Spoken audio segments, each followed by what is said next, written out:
And chat, how's it going, guys? Welcome back to Final Fantasy XIV.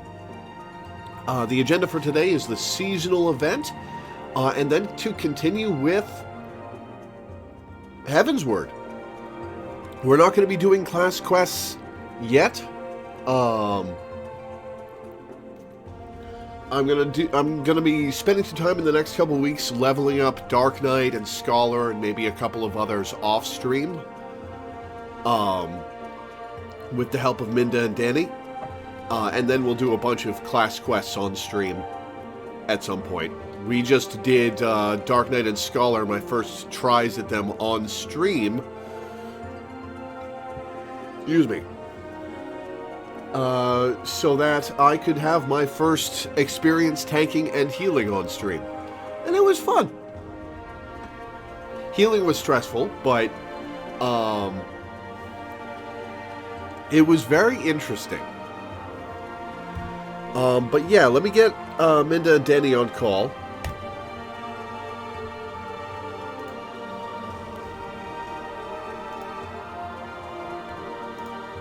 Heyo. Hello. Hello. How's it going, guys? Well enough. I'm good. Dark Knight, remember to read the quest log if you're doing those. Yeah, I'll try to remember. We're going to be doing the quests on stream once I have them unlocked, so you guys can remind me to read the Dark Knight quest logs when we get there. Yeah. One thing I would recommend with that is that as we are leveling up off stream, you should probably stop at level 40 just because the quest rewards you get for doing the Dark Knight quests are class abilities, and leveling up from 40 to 50 without those class abilities will be difficult. Gotcha. So we'll have to do, we're not going to be able to just marathon the whole Dark Knight story in one stream like we did with Arcanist, because trying to do all of that off stream will be suffering. Yeah, isn't the level 40 is the other AoE button. Yeah, I can't recall. Does Shadow Wall come as a class ability, or? I think so. Minty Treasure. I think that's This player's named Minty Treasure, and they sure are minty. Yeah. Actions. Yeah, you get blow weapon level 35. That's important. Level 38 would imply that it's not a job possibility. Your 38 is small. So you don't. But yeah, you get blood weapon and Edge of Darkness and Stalwart Soul. I don't remember which one of those is the quest reward, but they're both important, so you want both of them.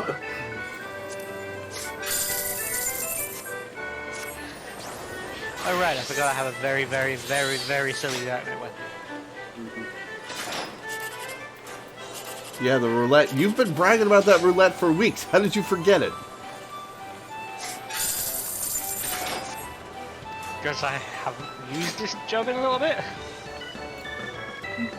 Also, one thing before we go do the holiday event, can you go please pick up a summoner, because the fact that you don't have summoner is going to bug me.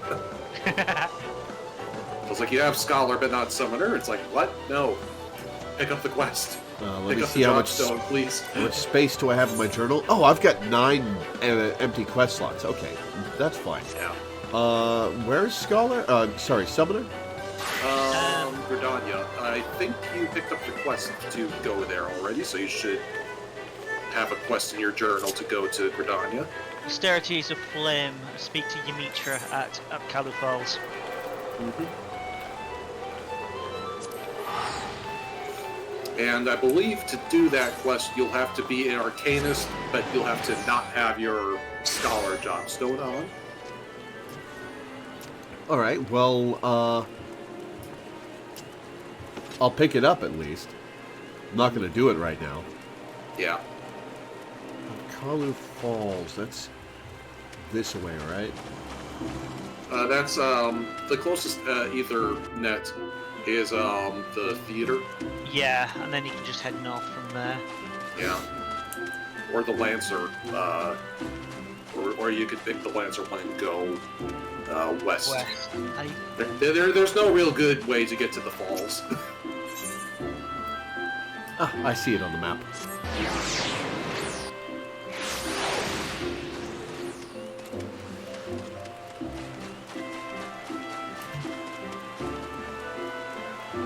Feels kind of novel to be back in Gridania listening to this music again.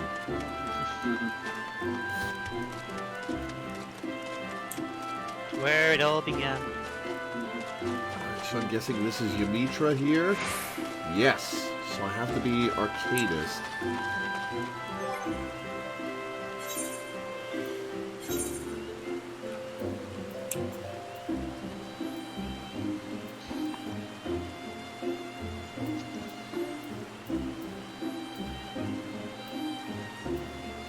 It's Archer. Alchemist. Arcanist, okay.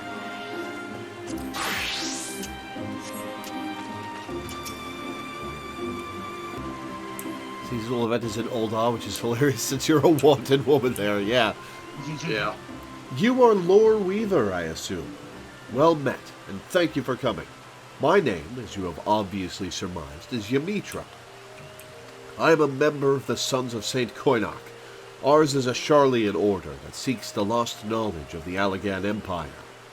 And, in that regard, we have recently made a singularly important discovery at our dig site in Mordona. We salvaged from the ruins a set of ancient texts describing the existence of a sect of Allagan mages known as Summoners. These were arcane practitioners said to have the ability to siphon the essences of the primals and manifest this stolen energy as a biddable ally known as an Egai. Should we succeed in resurrecting such arts, then we might well hold in our hands the power to bring this age of conflict to an end. There is, however, as there always must be, one monumental obstacle to realizing this reality. Paperwork. In order to manifest these obedient incarnations of the Beastman's savage deities, one must first defeat a primal and capture its etheric essence. Ooh, opening with a trial, alright. I didn't put clothes on before this cutscene. I just looked at my character model. Yeah, no, we were all like, I was on. It's like, okay, doing this naked. All right, that's a choice. I'm just surprised you didn't just load up your scholar gear set and just remove the crystal. Oh, I could have done that, couldn't I? Yeah. Oh well. Thus, only one who can boast such a daunting achievement under her belt may even begin on the path to becoming a summoner. Do you understand now why I called upon you? If you wish to contribute to my research, then come to me in the west of Byragoth Strike, in southern Thanalan. There shall we conduct a ritual of summoning, the austerities of flesh. We're gonna summon a primal? That seems like the kind of thing I should be putting a stop to. Look, when you related to Y'shtola, you're going to be just about as eccentric as she is. Oh, I thought that looked like Y'shtola. Yep. Do you remember when she was? Alright, let's put my clothes back on. Do you remember when she brought the tunnel down by casting the spell when you were escaping? She actually said, "Forgive me, Mitra." Ah, she did, didn't she?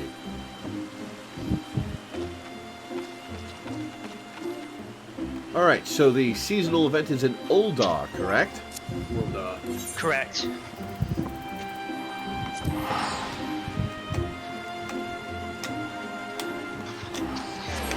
I'll explain the lore behind the event once you've done it. Lorenzo Draconis, more like Ozzy Osbourne. Look at this guy.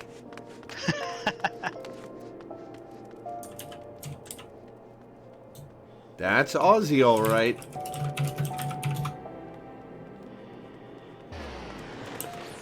All right, where can I find it? Right over here. That... Oh, there you are.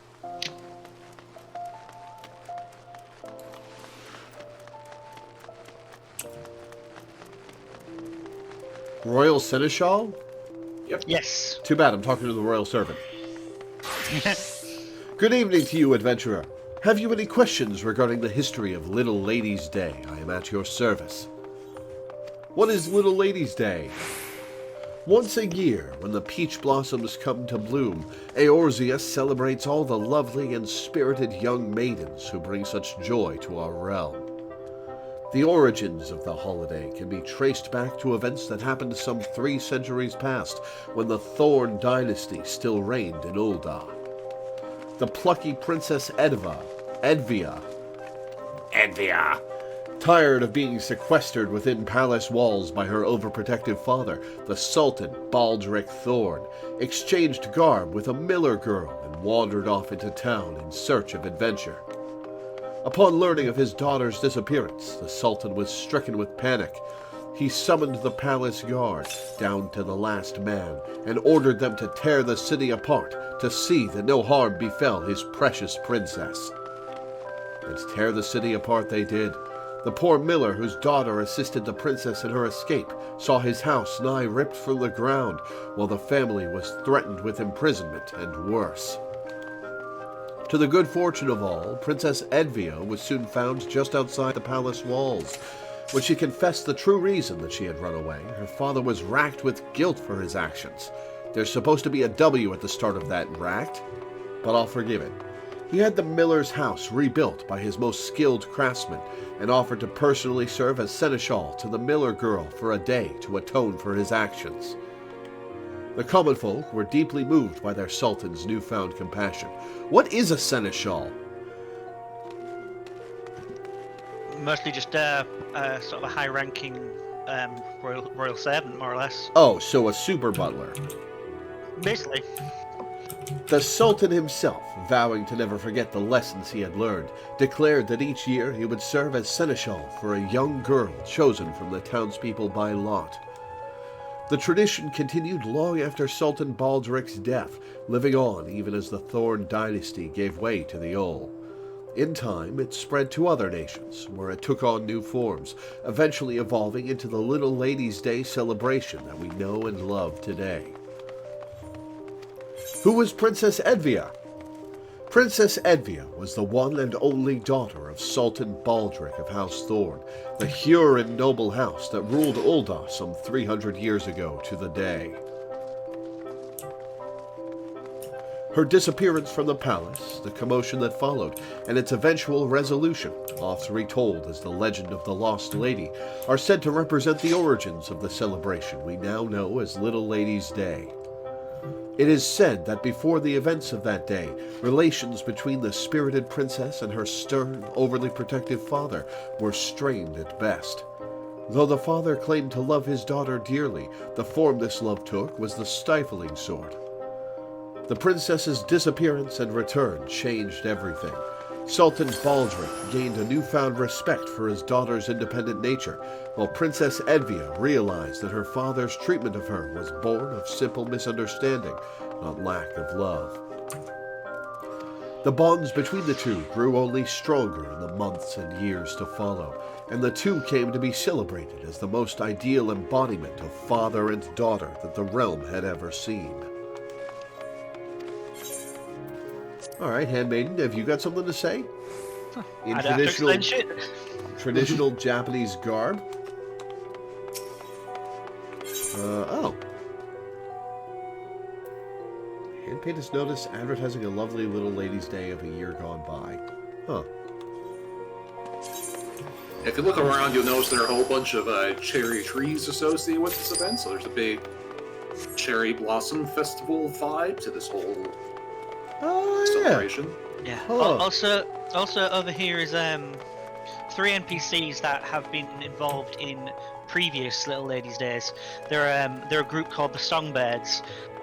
Lore would get along really well with Ulala because they're both big egos, but very kind. and the one in blue here is Nashu's sister.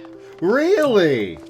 Yes, in one of the both of the same name Makaraka, and in one of the previous events, she actually bemoans to you about her beloved sister getting obsessed with some lunatic and just going off on her own. Wow. That's fun. Oh, I should mini roulette. Actually, if since Milena's got the Onion Night out, maybe you should get one of your 8-bit ones out, and I'll get my Red Mage out. Then we can have an 8-bit party. Oh, very well. Guide.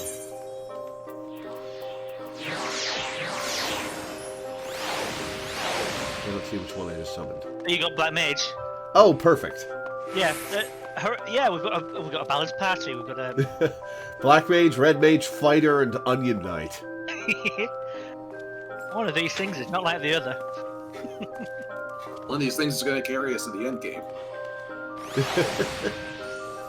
Oh, and there's White Mage that another player's just brought out. Brilliant. Nice.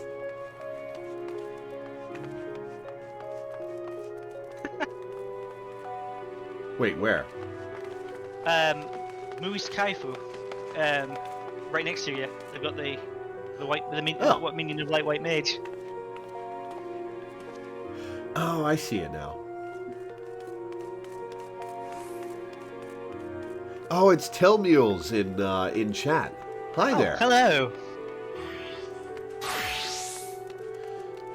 I should actually use this orchestrating roll.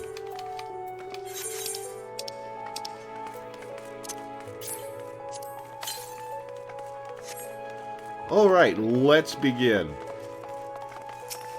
I sit comfortably, and let's begin. Begging your pardons, good madam, but you are an adventurer, are you not? If so, I should be much obliged for your kind assistance. I am the Royal Seneschal, serving nobody at the moment, and it is my honor to oversee Little Ladies' Day. In case you are unfamiliar, the festival celebrates all the maidens of the realm, and my duty is to see that each and every lady is treated as a princess.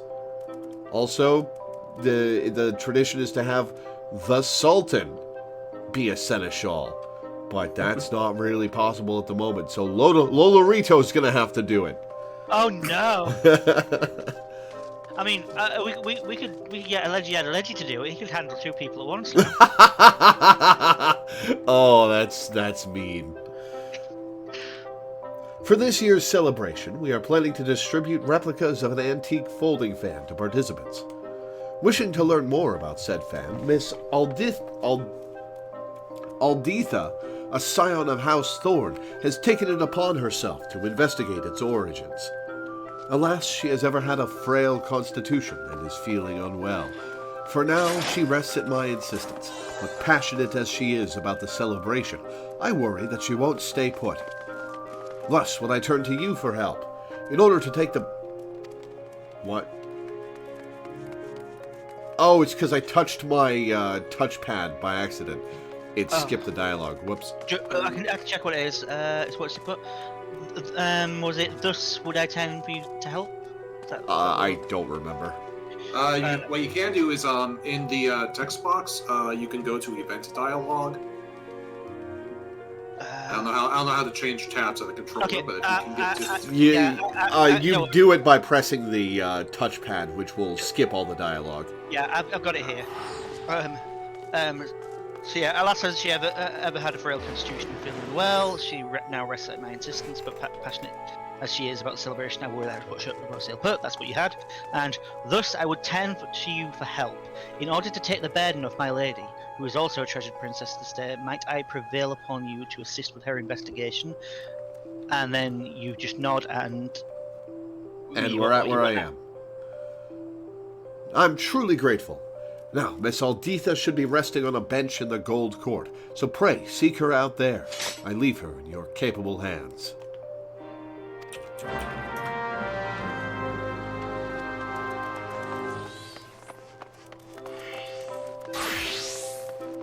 One of the previous little ladies. One of the previous little ladies' days actually made me feel a little mean because we did. It was based around the children's hospital, and we were getting a load of treats and presents for all the girls there. Hang on, wind-up Tifa? I want a wind-up Tifa. How do you get wind-up Tifa? It's on the Mog Station. It was originally a fan fest event for people who went and attended the real life fan fest event, and then they added it to the Mog Station some months later. How much does it cost? Like £3 or something. Oh, I might get that. Probably like $3 to $7. I forgot the exact. I'll pay $5 for a wind-up Tifa. It's very cute. There's also a wind-up Aerith down there. And Cloud and a bunch of other, There's Rosa, there's Edge. yeah. Send me a DM over Discord so I can check that out later. $7. I might not pay $7 for it. The FanFest ones do tend to be a little bit more expensive, just because they will initially start off as exclusive to a real-life physical event. That makes sense.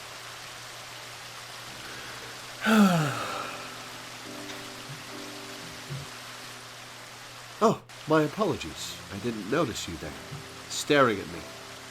Hello, stranger. Why are you looming over me? Pardon me, but I do not believe we've met. Is there something you require?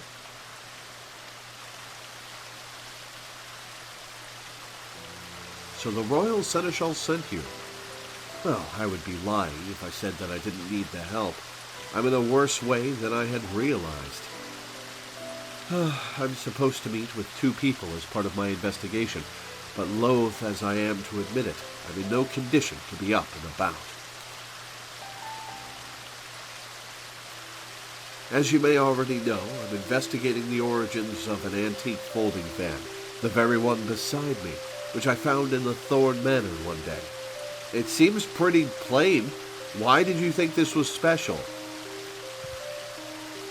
Curious about the design, which is unseen in Ulgar, I turned to the history books and discovered that it is of a style used in the palace during the Thorn Dynasty.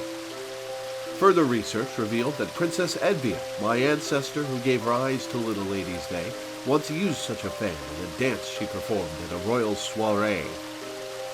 It was very beautiful by all accounts, and I should have liked to see it. For a moment I was like, what, does she not have hands? How does she use the fan? Look at her! Yeah.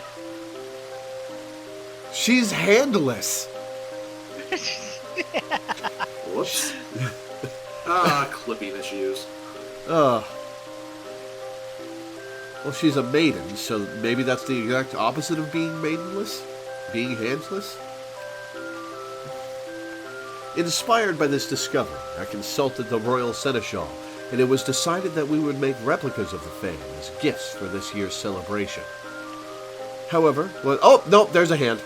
And it's gone. However, when we showed the fan to the artisan we hired, he declared that, while undeniably designed in the Thorn style, it was crafted much more recently, no more than a few decades ago at most. This led me to wonder, who had this fan made, and why? With my mother no longer with us, I went and asked my father, but he claimed to know nothing about it and said no more. Though he married into the family, he is the present head of House Thorn. If even he does not know, then I have to seek answers elsewhere. Additionally, if we learned how the fan was used during Princess Edvia's time, I thought that we could share the knowledge during the celebration. Thus did I arrange to meet with people who are versed in the history of our family, and also the history of dance, apparently. As I am now, however, I can scarcely stand without feeling fate. I'm sorry to impose, but might I trouble you to attend the appointments in my stead? I don't know what I'm doing, but sure, whatever. She's taking a hands-off approach.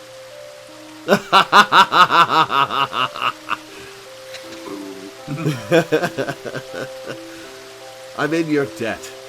Now, you will want to take the fan with you. I can't hand it to you, though, for obvious reasons. Just pick it up off of the bench beside me. Nope, never mind, she has her hand. There's a player here named Yay, I'm helpful. Ha! Please show it when you meet the individuals in question. One is a reporter from the Mithril Eye, who will be at Arzaneth Ossuary, and the other is a historian, who will be at the Quicksand.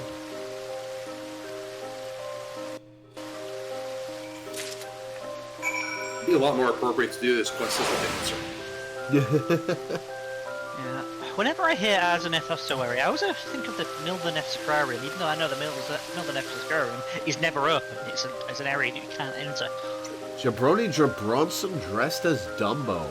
That's a little creepy. Oh, the pet corgi does a sploot. That's cute. Sploot?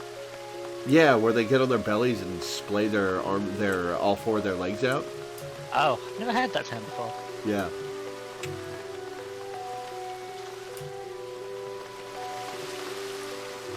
Alright, to the Quicksand.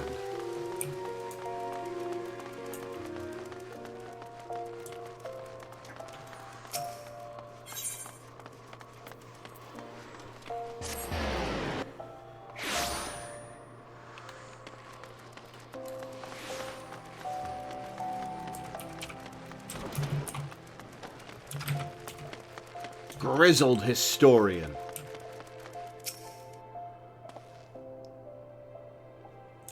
Hang on, did I take my medicine this morning? One sec, let me think. I didn't. Hang on.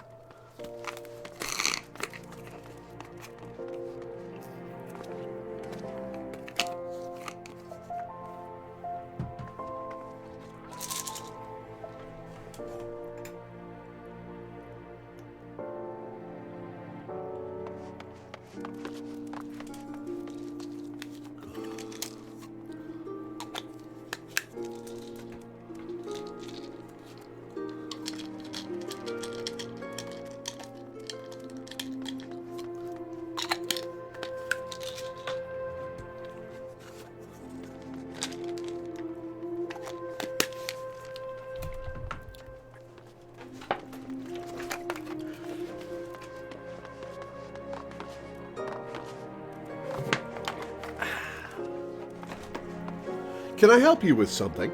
I'm actually supposed to be meeting someone here, but she appears to be late. Well, she's not so good at the whole walking thing. So, I'm here instead. Are you wearing a leather fedora with a feather in the cap? Or in the band?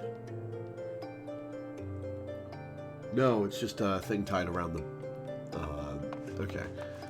Thorn Dynasty era folding fan. Honestly, the entire outfit's a mess. Just a little bit, yeah. He has sideburns. Oh my god, those mutton chops. Is that a beard style you can get in this game? Yes. That's horrifying. Who told you that looked... Well, I guess whoever told you purple jacket and yellow pants looked good told you the mutton chops looked good too.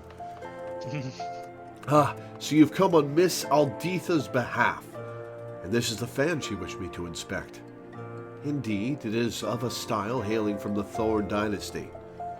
It is said that Princess Edvia carried such a fan when she attended functions. In those days, it was considered meet for noblewomen to cover their faces, to which end they carried folding fans on their persons. And held them up for the entire party? That sounds miserable. But as the legend of the Lost Lady would attest, Princess Edvia didn't concern herself with social norms. And at a royal soiree, far from using her fan to cover her face, she used it to perform an impromptu dance. The Sultan and his retinue of seneschals looked on aghast, but the guests were captivated by her performance, having never seen a woman dance before, and erupted into rapturous applause when she finished. That dance came to be known as the Little Lady's Dance, and it is said to have been passed down through the women of House Thorn. The fan you hold, I expect, was crafted for that very purpose. Oh, and Alditha wasn't taught by her mom because her mom's dead. Oh, that stinks. Aww. Yeah. Maybe her grandma's around? Curious, though. As a daughter of House Thorn, it seems to me that Miss Alditha should be aware of this legacy. In any case, I hope I was able to be of some help to her. Pray, pass along my regards.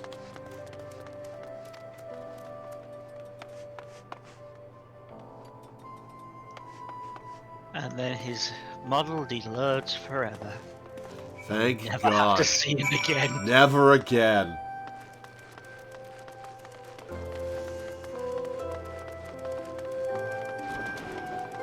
To the Thaumaturge Guild.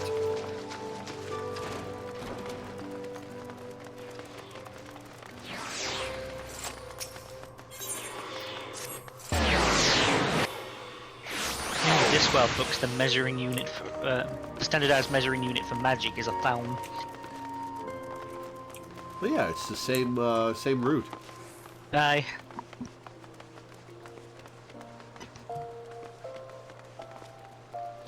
Pandemonium Nights. Boy. Under the moonlight. Where could Alditha be? So, is this a Mithril uniform, or are they just all variants on Ellie's model? I think this is the uniform, such as it is. Can I help you?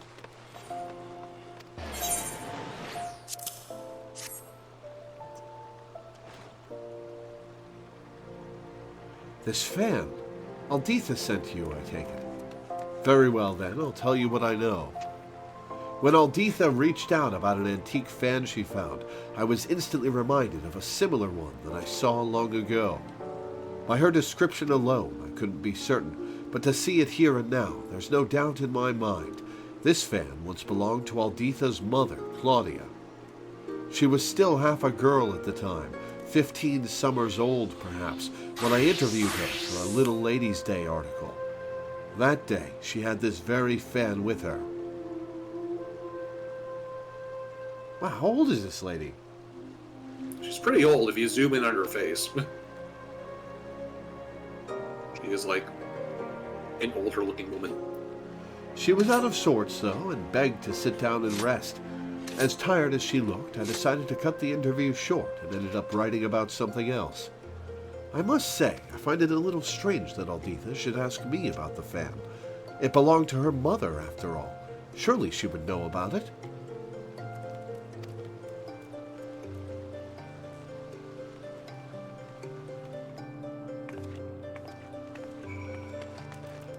Well, that's a shame.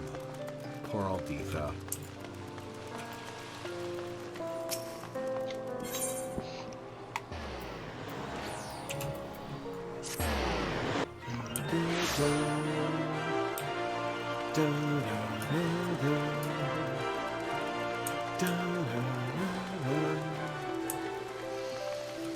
Oh, that is a Ruby cosplay, huh?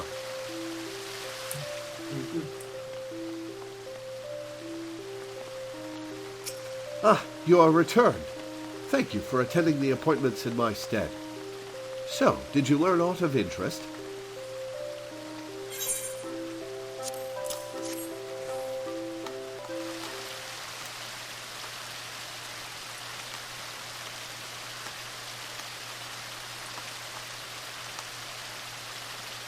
What? The fan was my mother's. And it was used to perform the Little Ladies' Dance, a dance passed down through the women of our line.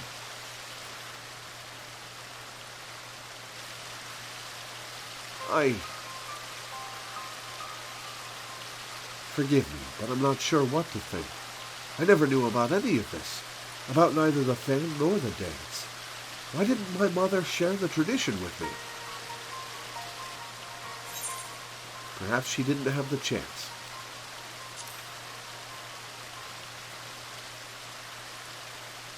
Yes, I feel that is the only plausible explanation. My mother succumbed to illness when I was little.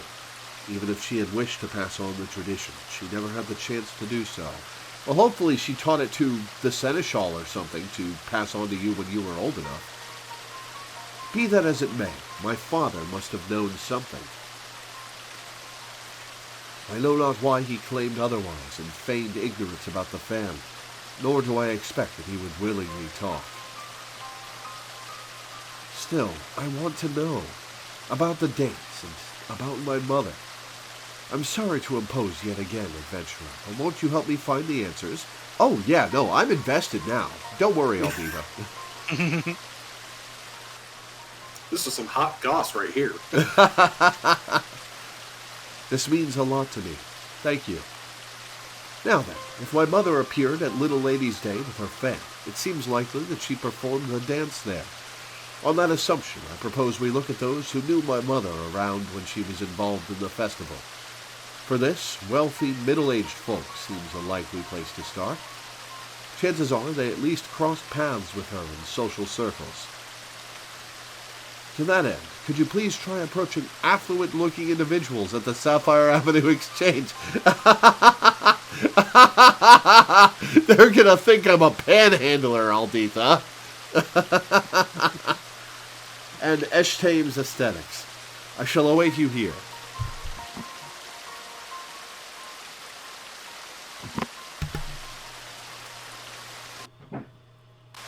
Just walk up to rich people, huh? You think that's how it works, rich kid? You think that's how people get to do... What is Elia Red wearing? Holy shit. That is the hempen camis, which is infamously radically different between races. So that's what it looks like on the Highlander girl, and it is amazing. Use try on to see what it looks like on yours. Yeah, okay. Yeah, you can use try on to see what it would look like on you. On you, it just kind of looks like a normal looking crop top.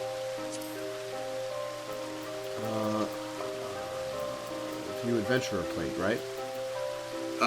Character. Just examine. Oh, I see examine now. And then, augmented ironwork. Hempen camis. Yeah, the camis is for women. There's a male version as well. Yeah, that is just a crop top, huh? Yeah. It's actually pretty nice on the Vieira. Yeah. In that it's a sane piece of clothing. Yeah, it's a very common item on Vera and Makote because it just sort of looks like a normal shirt. Like a top somebody might actually wear in public. Yeah. And like what the Highlanders, it's like whereas with the Highlanders, you see it for a lot of ERP people with a specific type of RP in mind. If you up here, go through that. Oh, I see. Okay. Yeah, there's it's because Highlanders are usually Alamegan, and Alamegans tend to wear straps for a lot of their outfits. That's just a bit exaggerated compared to some of them. A bit? Yeah. Willowy noblewoman.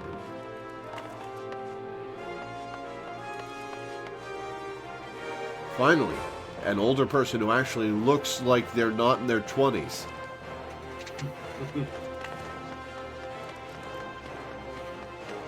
What's that? Do I know Claudia Thorne and the dance she used to perform? May I ask who is asking? None other than the savior of Eorzea, so fess up. Confess your sins. Goodness me, to think Alditha had no idea. I was good friends with her mother, I'm proud to say, and would be glad to share what I know. She was quite frail, was Claudia, and constantly took ill. It's all the inbreeding, you see. As a result, she seldom attended social functions, and certainly never performed the little lady's dance in them. She did, however, show it to me in private, and I consider myself blessed. It was so beautiful, I begged to learn it from her. She kindly taught me, and she would have dearly loved to teach Alditha too, I'm sure. It breaks my heart that she never had the chance. But if Alditha is keen to learn the dance, nothing would please me more than to teach it, a poor substitute though I may be for her mother. So you guys knew this was the right one to talk to, as opposed to me going around and talking to random ones until I found No, them. we just saw it on the mini-map. Yeah, Oh. she was just the closest. And we still have to talk to the other two NPCs, even though we seem to have gotten it in one, which is a little funny. That's weird. She awaits at the Gold Court, yes? I shall go and find her there at once.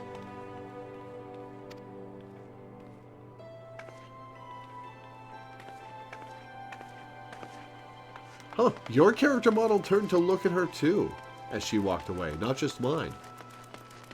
Yeah, like everybody who was, like, locked onto her. Yeah, people's viewpoints are instanced to the local server. Yeah. Yeah. Yeah. Well, like, what's funny is, my character model looked when she walked away on your screen, but she wouldn't have on my screen because I was still talking to her. Huh. Because it's instanced.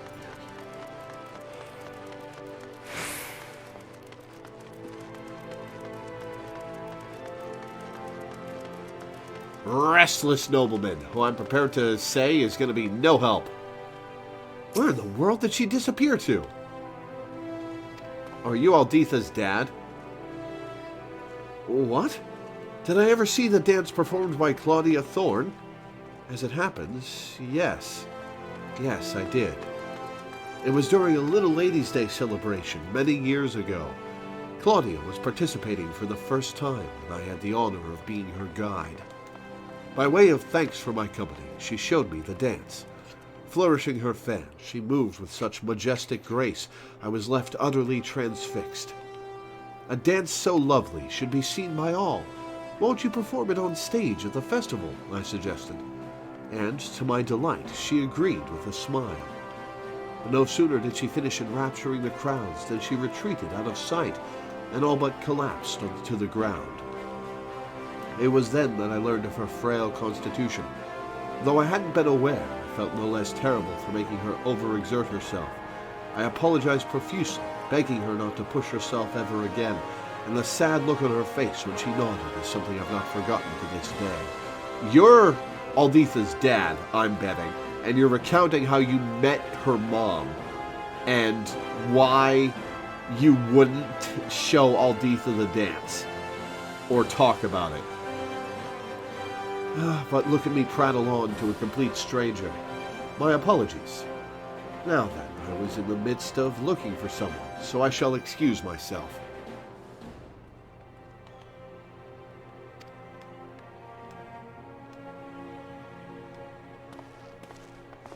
You're Eorzea, the person who murdered our leader? Why should I talk to you?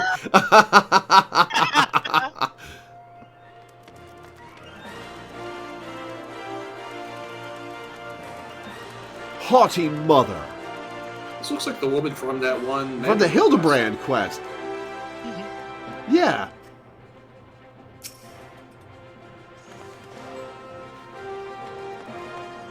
A thorn woman who once danced at the festival? I'm afraid I'm not familiar. Little Ladies' Day has always been a common folks' festival, after all. If anyone were to know, I dare say it would be the head of the Thorn family. 'Tis under their auspices that the celebrations take place. Alright, well, the last lady was useless, but meeting Alditha's dad was useful.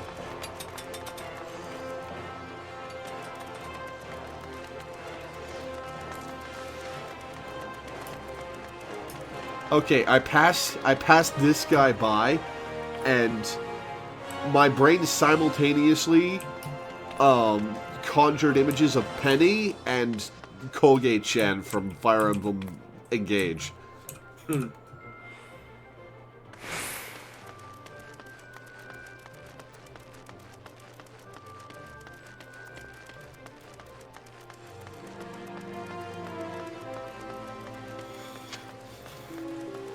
If I had a nickel for every split-haired blue and red anime character in a video game in the last 6 months, I'd have 2 nickels. But which isn't a lot, but it's weird that it happened twice. Both Nintendo games too, which is just extra weird. Also, there's some something I really hate about Elditha's design is the earrings she's got. Because of the way her hair is, it looks like she has horribly mutilated ears poking out of her hair, and it just disturbs me. The thing I don't like about her character design is the lack of hands. I can get over an amputee. It's the ears. Oh, there you are. A woman was here just now. She told me she was a friend of my mother's and kindly taught me how to perform the little lady's dance. It's as beautiful as I imagined it would be, and I cannot thank you enough for finding this person and having them teach me in public where everyone can see. Now then, were you able to learn aught from anyone else?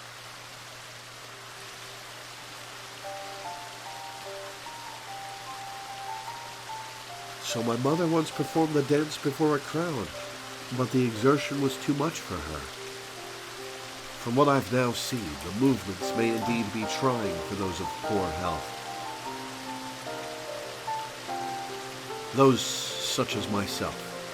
Thus did my father choose to keep the dance a secret from me, out of concern for my well-being. Or so I speculate, at any rate.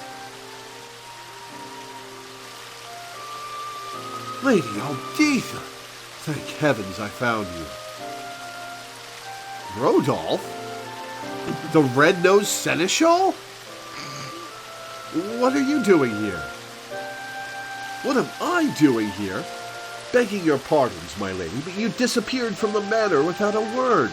Both your father and I have been worried sick. But all's well that ends well, and it seems that you were on hand for the young mistress. As her seneschal, allow me to express my heartfelt gratitude. Now then, my lady, even as we speak, your father searches for you in the city. If you feel strong enough, let us seek him out together. It would set his mind at ease. Yes, of course. Thanks to you, I've discovered things I never knew about my family, and I would have you at my side when I meet with my father, so there's a witness to the ass thrashing I'm about to give him. Will you come with me?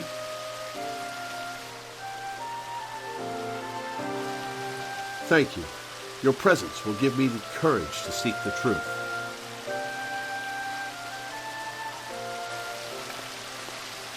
Master Fortin should be somewhere in the Ruby Road Exchange. Please, follow me. At a distance, we can't be seen with the common folk after all. There, perfect. Just keep doing that until we get out of sight and vanish. Ruby Road Exchange is in the other part of Uldar, right? Basically where we started. You can just walk straight out the gate next to where you are. Oh, alright.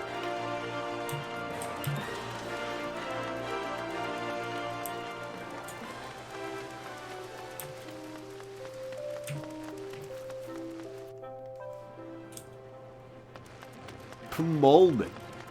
I don't know why that name is so funny to me when there's so many weirder names in this game, but Pomolman. Pomolman.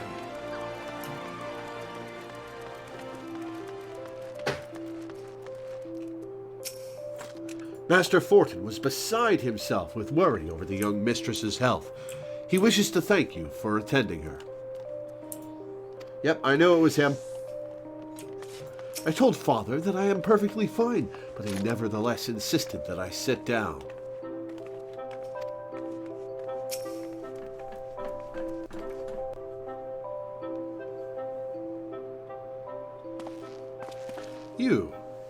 You're the woman from earlier.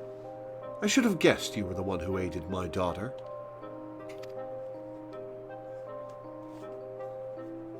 Shocked. Like watching my character look shocked. It's like, come on. Kinda slow, this hero of Eorzea. I said what I said, not realizing you had come at her behest, but what's done is done. Now, allow me to properly introduce myself. Fortin Thorn, head of the Thorn family, at your service. No more secrets, Father. Why did you hide the truth from me?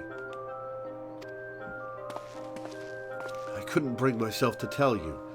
Even as that fan and that dance hold fond memories of your mother, they are a painful reminder that she is gone.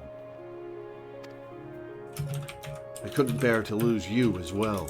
So please, return the fan and forget about the dance. Oh, too late. She's gonna do it. She's learned it already. It's too late, Father. I've seen everything.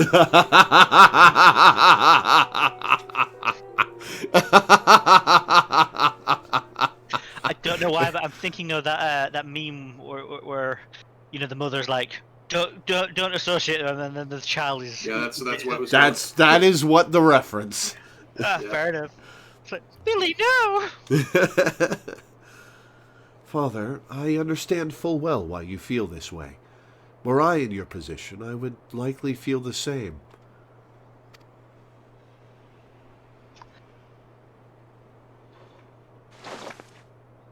Dramatic stand up, and then she collapses.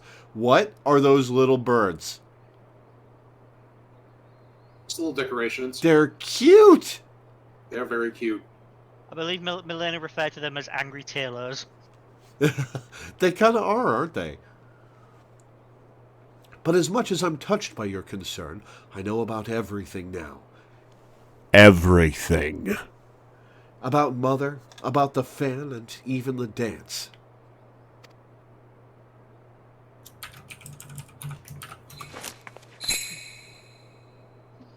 Aditha, no. She just collapses dead at the end of the dance. That wasn't strenuous. Okay, there's more. Okay.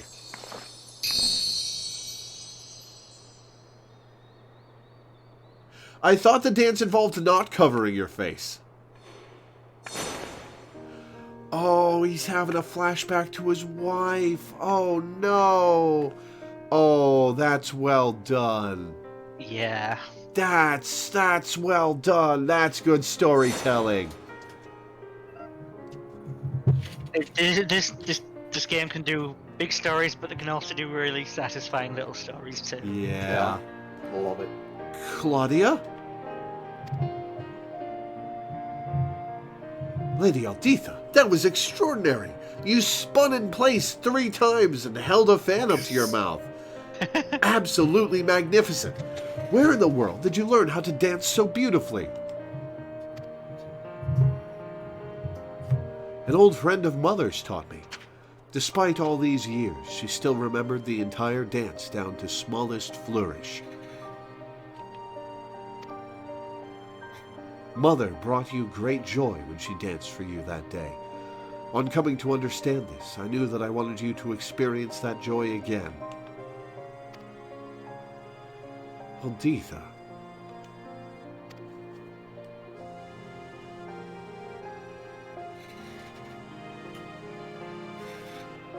Like I once apologized to your mother, I must now apologize to you.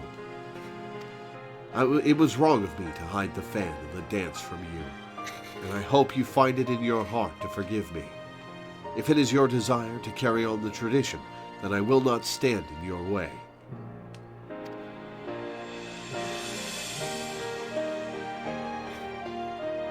Thank you. But you know, Father, it is Little Lady's Day. Rather than an apology, is there not a more appropriate gesture for the occasion? Be my hyper butler, Dad.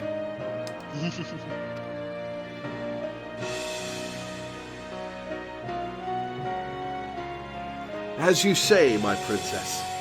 As you say.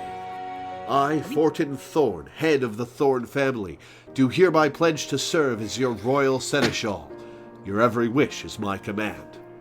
I mean, technically, she is a princess, what with being at least ex-royal blood.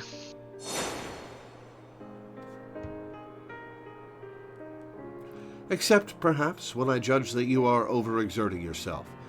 After all, your Highness's well-being is my foremost priority.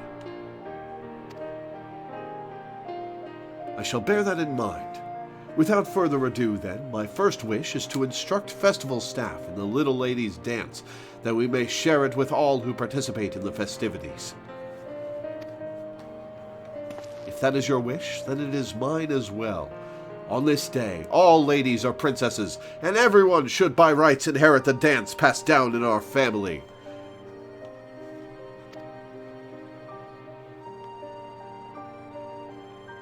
Why are you celebrating, Rodolphe? You have no involvement in this.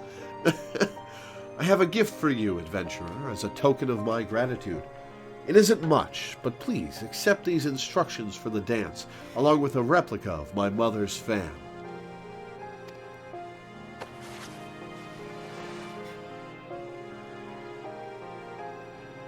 Now then, there's no time to waste. We must distribute these fans to as many people as possible and share with them the history of the dance. This will be a little lady's day to remember. Oh, yes, it will.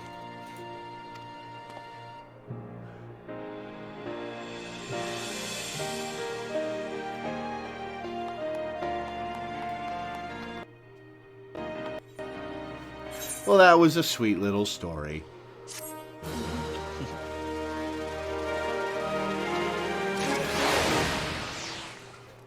Old Anne royalty just seems to be like super wholesome.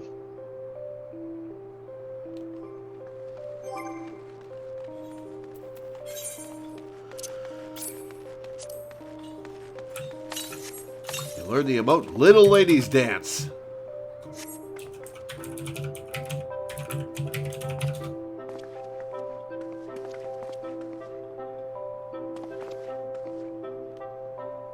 This is a little funny to me that, like, this is the emote we're getting because, like, the dancer literally does have a bunch of moves that are fan dance moves.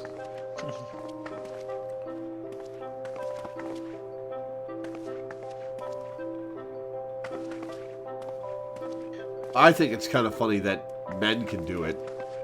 Yeah. And it's the same dance as well, so like there's no gender-related changes. Even got the cute wink.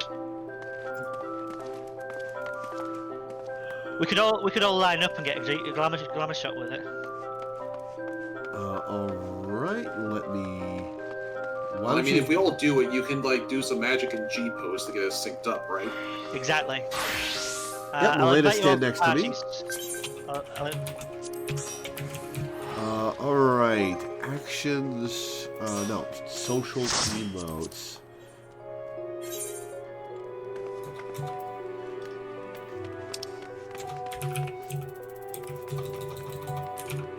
Okay, so I just performed the Little Ladies Dance. Yeah, and then that'll have it be my last action. Yeah, you should probably face the direction I'm facing, because otherwise the trees are going to get in the way. You won't need to play it again. Just as long as you. Yeah, actually, we should step over here and face this way, so we have like the sun in our face. Yeah, and we can also have we can be on the carpet here. Oh yeah, here we go. Me and Milena should be on the outside because we're in matching outfits. There we go. Milena, get on the carpet. You're a little too far to the right, I think. Yeah, and Laura, if you get in a little bit as well. Yeah, fix your spacing. Yeah. There we go. That should be good. Okay, and cheaper.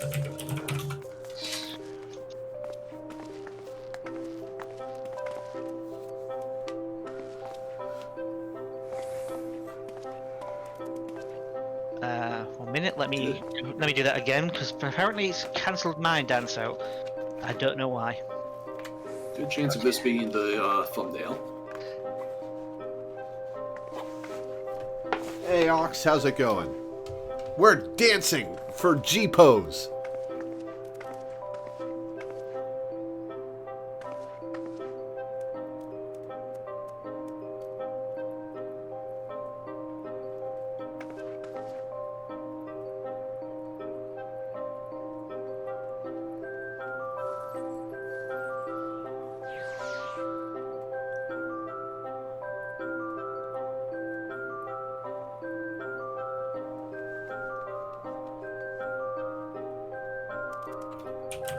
So why does some people's titles come below their name and some people's titles come above their name?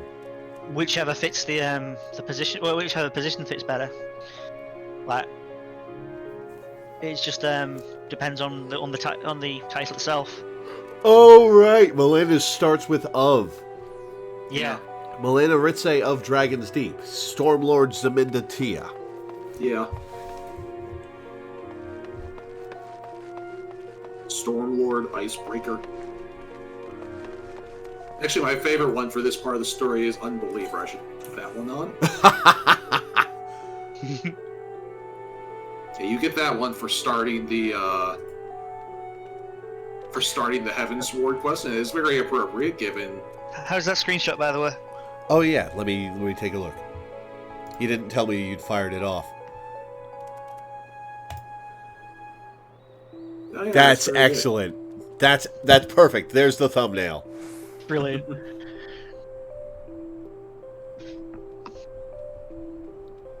Fucking tiny ass Minda. good. Yeah. Minimum height Mikote. Are you minimum height Vieira, Denny? I'm below average at the very least. But male Vieira are shorter generally anyway. Ah, gotcha.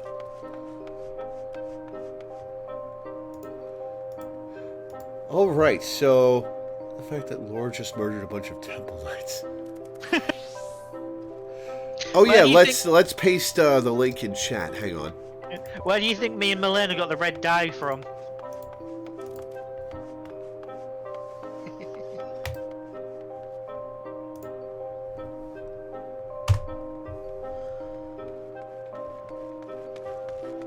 Doing pretty well, Ox. Thanks for stopping by. That wasn't a very good link. That was the size altered one. Here, let me just fix that. Oops.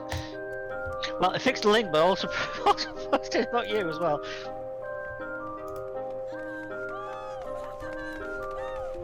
That's a pretty good G pose. I like that.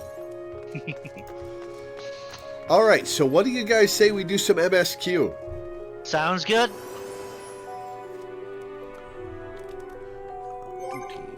Journal. Sounds good. Next main teleport to Foundation.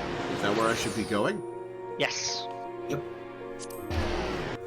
Foundation is this guard. Okay. This main scenario quest. Back at House Fortome, right? Correct. At the last vigil. Yeah, the last vigil is very much the pre-return location of this expansion. Back to our newly adopted family. Prey return. I'm gonna get a drink. I will be right back while this cutscene happens. I just noticed the achievement is called her greatest fan.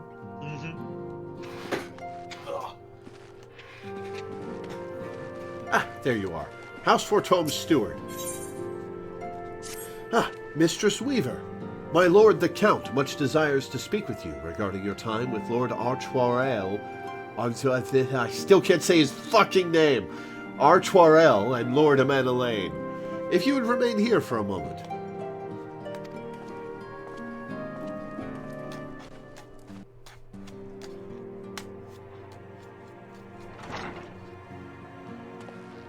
Got his whacking stick. The hero returns. I cannot thank you enough for saving young Emanelaine's life. Aye, I'm he gonna turn told down me my everything. TV real quick. Whoops. We were completely synced up there. Literally word for word in stereo. Nice. I've also received letters from both House Samael and Durandare praising your conduct, and that of House Fortome. You've won us much honor, my friend. Most people have the opposite problem. It's Amanelaine's name they can't say? That's weird. My lord.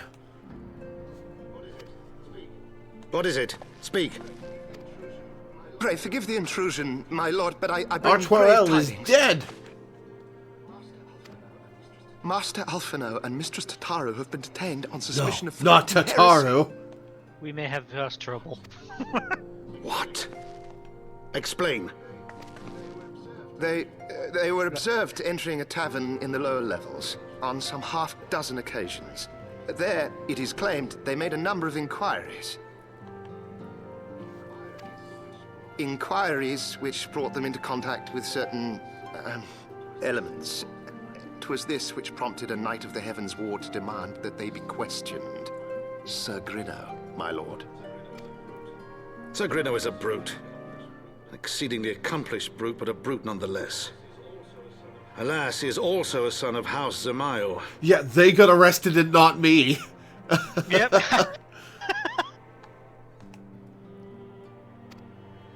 Tataru got way too crunk. How quickly we forget the petty nature of men. I'd wager your friends are no more than pawns in another of my countrymen's games. Such is the way of things I between the like high your hair. houses. Do you muss it specifically like this and gel it every morning?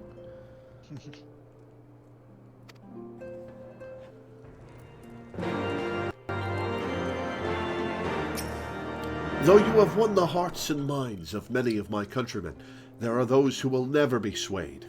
Men who will dismiss your efforts and resent your successes, even as we celebrate them.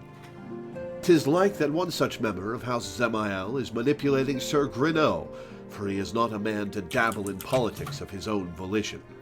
He may genuinely believe your friends to be guilty, though I am quite certain his masters know better. Yet the truth will avail us not if we cannot prove their innocence. How do we prove a negative?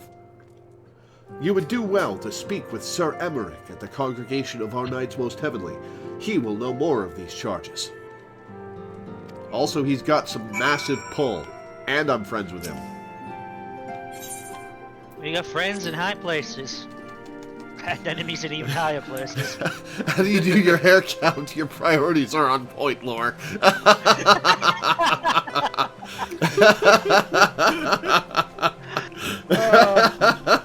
That was kind of inappropriate, wasn't it?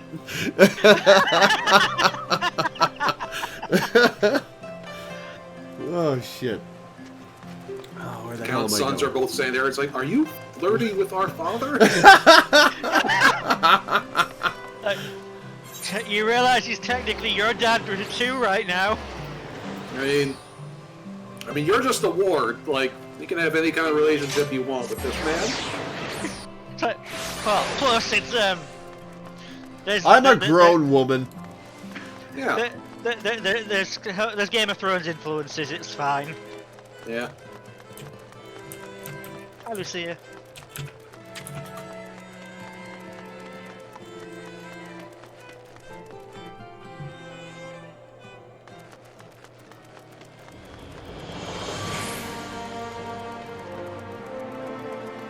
I like Lucia's attitude. Alright, where the hell am I going on the Ethernet? The Forgotten Knight. And then just head straight east. It's right next to the pub entrance. Yep.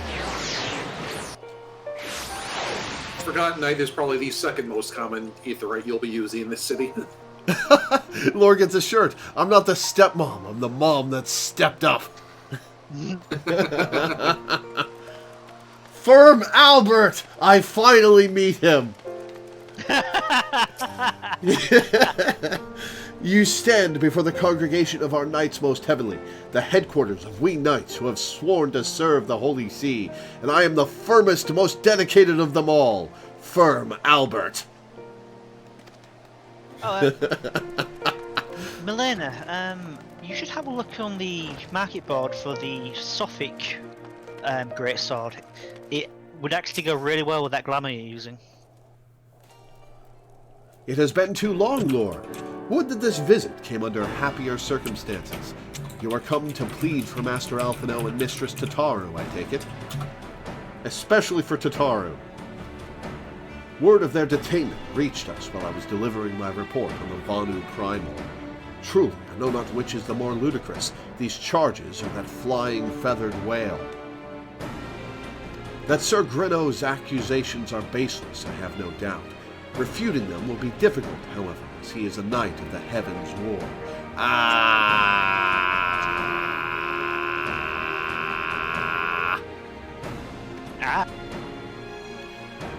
Title drops. I speak of the personal guard of the Archbishop, the 12 finest knights in all of Ishgard, sworn to serve His Eminence alone. Suffice it to say, their testimony is unimpeachable, and I have not the authority to challenge their actions. After all the Scions have done, routing the heretics and defeating Shiva, helping us to defend the steps of faith and drive back the Dravanian horde, after proving themselves true allies on countless occasions, is there naught we can do? I fear there is but one path left to us. We must demand a trial by combat. Do I get to step in for them? Do I get to step in for them? Because I'll make short work of whoever they throw at us. Yeah, they do not know what's coming.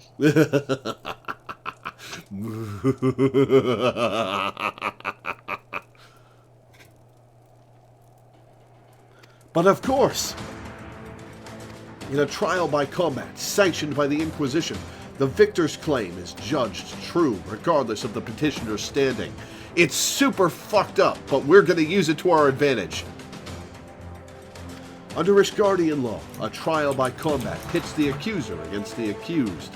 In this instance, Master Alphino and Mistress Tataru would be expected to face Sir Grinno and a second of his choosing, another knight of the Heavensward, most like. Two of them? By the Fury, that can hardly be considered fair. To be fair, there's two of us as well. Alphino and Tataru. It's just fair numbers. Master Alphino's magical talents will not have gone unnoticed, meaning that he will have no choice but to participate. Mistress Tataru, on the other hand, is a failure of an arcanist. No. That was too mean of me. That was a mean joke. I feel bad. Is quite obviously bereft of martial skill, should be afforded the right to name a champion to fight in her stead. That's me! Lest you doubt, I am ready and willing to serve in this capacity, as I am sure is Lord Harshfall. But all here present know that you are the most accomplished warrior among us, and mayhap in the realm at large. That's me! Then it is settled. I will visit Master Alphino at once and inform him of our intentions. Lord, meet me at the tribunal when you have made ready. I'm ready right now. Let's go. Until then, my friend. I love Harshfall.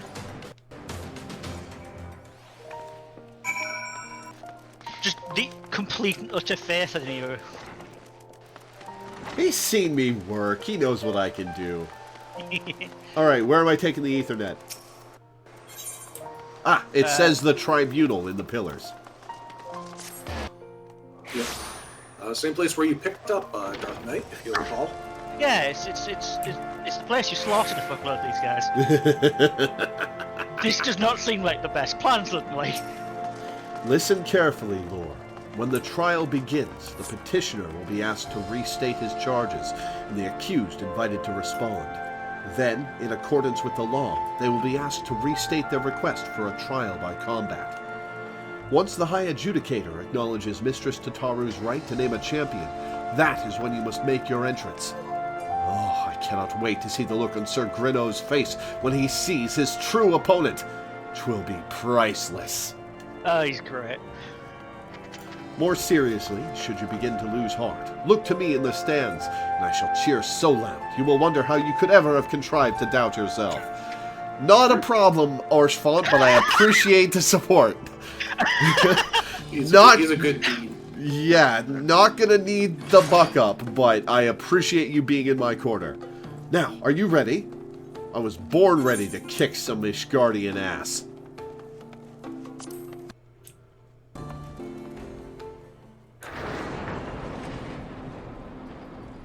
Oh, poor Tataru. Oh, that evil smile. We are gathered here today under the watchful gaze of the Fury to ascertain the guilt of two souls in a trial by combat. Petitioners, step forward. Your hat is stupid.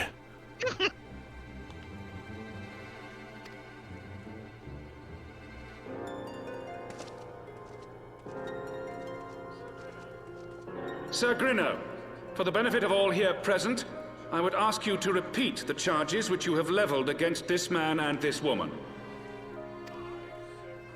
I, Sir Grinno de Zemile, brother of the Heavensward, did bear witness to these two foreigners consorting with heretics. You made these accusations with that voice? How much do you smoke, Grinno? I, Sir Grinno de Zemile.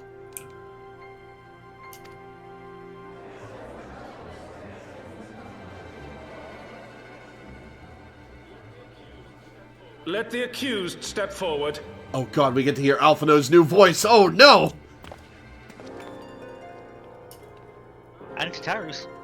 Alphino Leveilleur, Tataru Taru, you have heard the charges I saw a leveled little against bit of you. Matako's Final Fantasy XI speedrun last night and discovered that the Lalafell equivalents in 11 are called Taru Tarus. Taru. Yep. So that's Yeah, where that's- she got her name. Yep. That's where she got her name, yeah.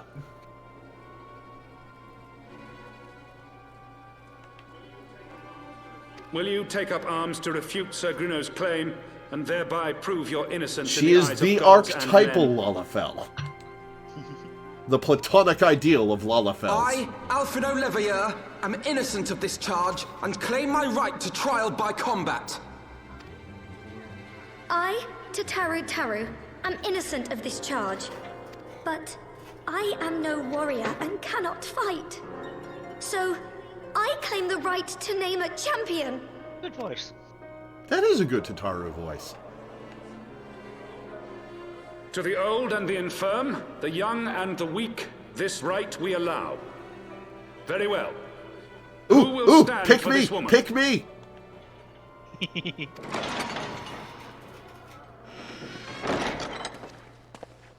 Oh, that smile on Tataru's face.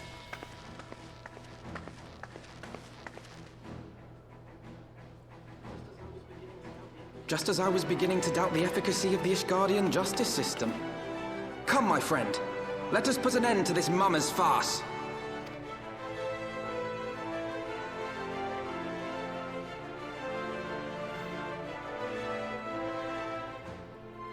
Pick a wrestling intro song? Undertaker's, easy. Boom. Why do you have a death pit? What? I know where you have a death pit in your fucking justice room. God fucking damn it, I hate Ishgardians so much.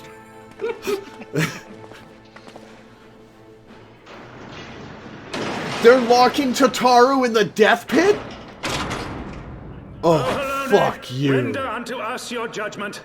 Raise up the righteous and cast down the wicked. Alright, Alphino, if you can, focus on healing me. I'll take these fools by myself. Why is your axe a four-way?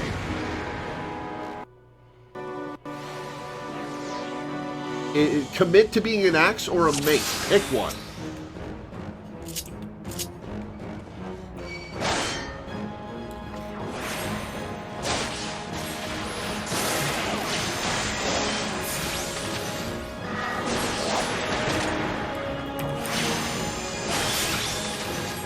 I have my pride. Get out of the AoE, Alphino.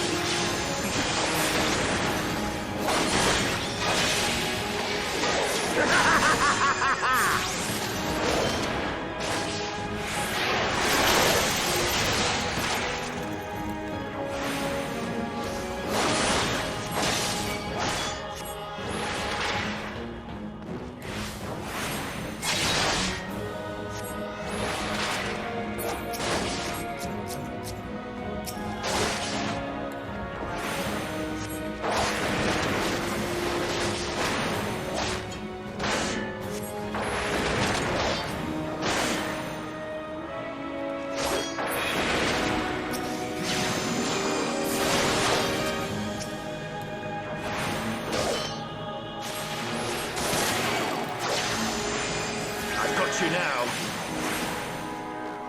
Down with you! What is this?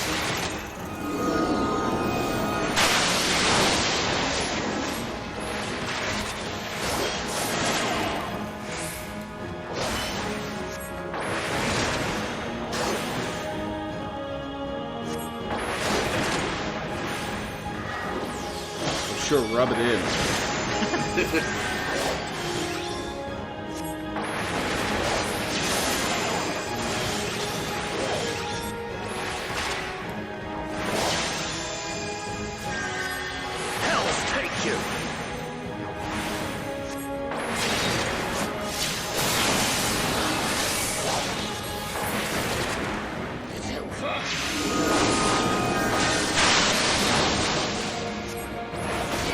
Alphino's in trouble. Fortunately, the one remaining guy is focused on me.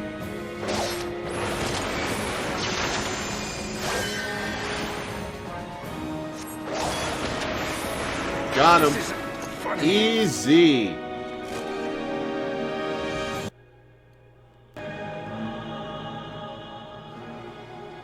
And this is supposed to be the highest answer around. Honestly. We won! The Fury has spoken. Alphino Loreweaver, Tataru Taru, you are hereby acquitted of all charges. Blessed are we who receive of her wisdom and see justice wrought by her divine hand. Petitioners, accused, go forth in peace.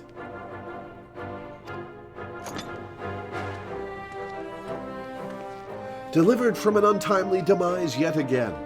My thanks, as always. You're welcome.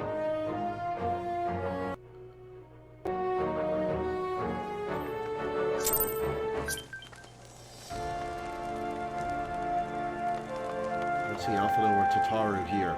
I want to talk to Alphino and Tataru. Well, mostly just Tataru, but... By the Fury, what a splendid victory! To see how you strove in the face of adversity, two brave young souls bound together by the puissant bonds of camaraderie. Why, it stirred me to the very depths of my soul. Having been treated to such a rousing spectacle, it seems only right that I present you with a humble token of mine admiration. Pray, receive of me this chocobo whistle. I can summon a special chocobo? With it, you may summon a black chocobo, fully trained and ready to fly. Originally, this was the first flying mount that you got access to.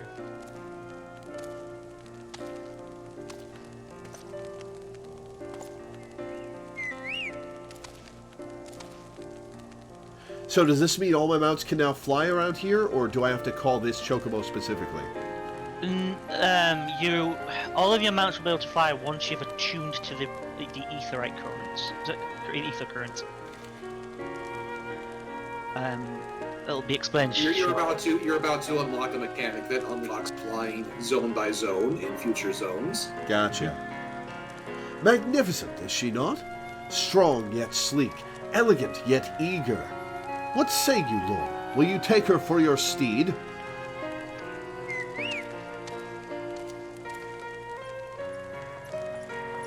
Lord Orshfon, chocobos are prohibited in the Supreme Sacred Tribunal of Halonic Inquisitory Doctrine. Your steed must remain outside. Oh, let him bring his bird in. I love it that Harshafat literally just brought a horse into the courtroom just because he was too excited to give it to you right now. He's so adorable, isn't he? It's even funnier when you do this, quest as a group, because if you go by the logic of our playthrough, he brought in two chocobos, one for you and one for Danny. Yeah. Ether currents now accessible. Collection expanded. Ether compass acquired. To obtain a black chocobo, when riding this mount, you will have the ability to fly, provided certain conditions have been met. To fly in a given region, you must first find and attune to all the local ether currents. In order to attune to some ether currents, you will need to complete certain quests. However, most can be discovered via exploration. To aid you in this endeavor, you have also obtained an ether compass, which will provide you with both the bearing and the distance to the nearest ether current upon use. The ether compass can be found under Collection in the Duty section of the main menu. To review your progress, select Travel from the main menu, followed by Ether Currents. If you like, I can put the ether compass on a hotbar that I'll always have access to, and lead you to them as we go along, rather than you having to having to cycle through your hotbars every time. That would be if you were very playing this helpful. game alone, you would want to put the ether compass on your hotbar to like look for ether currents, but you have friends to do that for you. I have friends to do that for me. I appreciate it.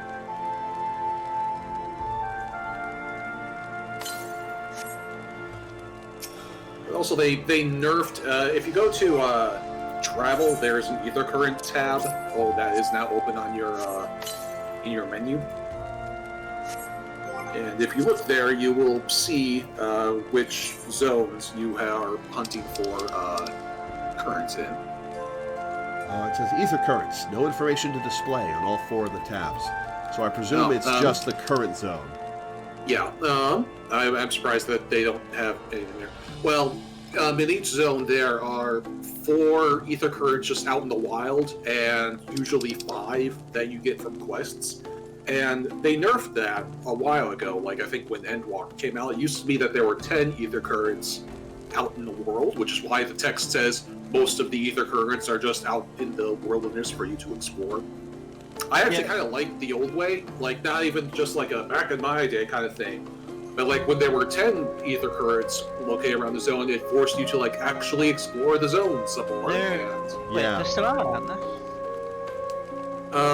That's only in Endwalker.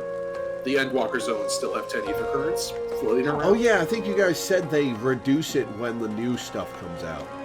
Yeah, and I actually think it's kind of lame this way, because now there's not really any exploring for the ether currents. They're all just sort of like in very easy to find locations that you barely even have to look for them, and so like the whole exploration element is just kind of not there anymore. Yeah. I mean, to be fair, they were always just off the beaten path anyway. Yeah. Also, go read the description for the Black Chocobo. It's funny.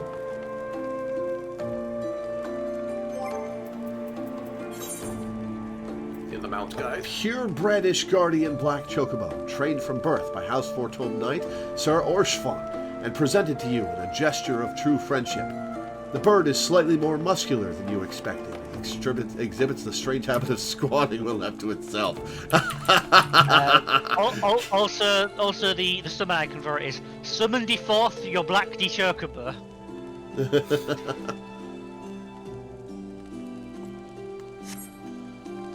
Alright, Orshfon. Things you could do with well-deserved rest. And it has the picture of what I assume is the Archbishop, so I assume I'm not getting a rest. Black chocobos are all well and good, but the true reward for your efforts is the exoneration of your comrades. They shall be released upon the completion of certain minor formalities, which I mean to see to personally. In the meantime, pray return to Fortome Manor. The Count has done so already, and will doubtless be eager to discuss the day's events. They said the thing. They said the thing. Something I really find funny about this expansion is that like there are several ways to read the word Heavensward, and the game uses all of them. It's very like it's a little homestucky the way they do it, because like you can read it as like Heavensward, as in like a guardian, as in like the guardian of heaven. That meaning is in there, or as in like a direction you look Heavensward. That is also a meaning that comes up in the narrative, and I just already used that. Yeah, it's like they've already used that, and also like Heavensward is in like something protected by heaven. You know, that also comes up, and it's like very clever. You know, it's like, you know, make full use of the dictionary when you are using your words. It's a good dialogue, good naming. They went all in. They went all in. They always do. Buffalo.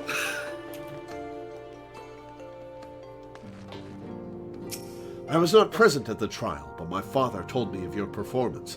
He said you were a wonder to behold. That's me!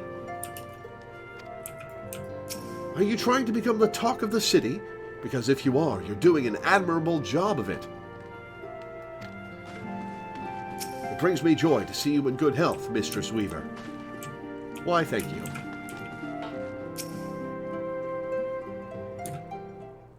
Hallonae smiles on us yet again, Mistress Weaver, guiding you to victory and setting your comrades free. I confess, I did fear for your safety. Oh, ye of little faith. Which is not to say I doubted your prowess, you understand. I merely knew the strength of your opponents. You do have a habit of exceeding my expectations. Besting 2 of the Heavensward while the city's elite looked on? By the Fury, anyone who hasn't been paying attention to you will surely do so from now on. Do we want that much attention, though? I mean, I'll bask in it, but that could wind up being counterproductive. I mean, the amount of attention we'd be getting harsh for. Yeah, but he's on our side. Yeah. My lord.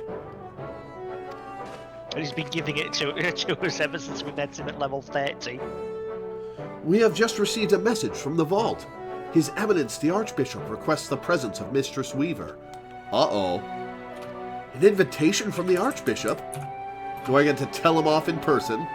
What an honor. A personal summons is indeed a great honor, and given recent events, you would be wise not to delay. Go, Mistress Weaver. We shall speak anon. A priest will be waiting for you outside the vault. Identify yourself to him, and he will escort you inside. Is he supposed to be elderly, or is his face supposed to have like a black hole inside of it?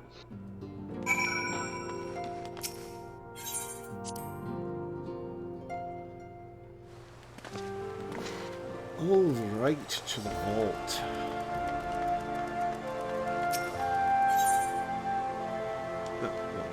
We're at our closest already. Just turn on the run button and book it. The fact that we all did it at practically the same time.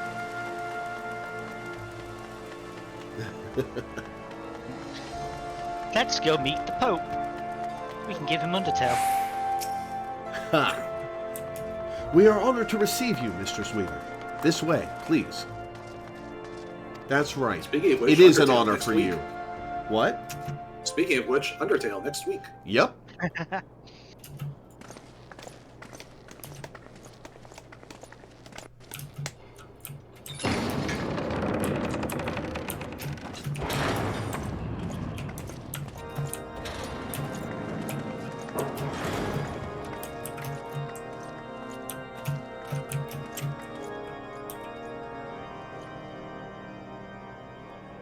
Your Eminence, it is my honor to present to you the Warrior of Light.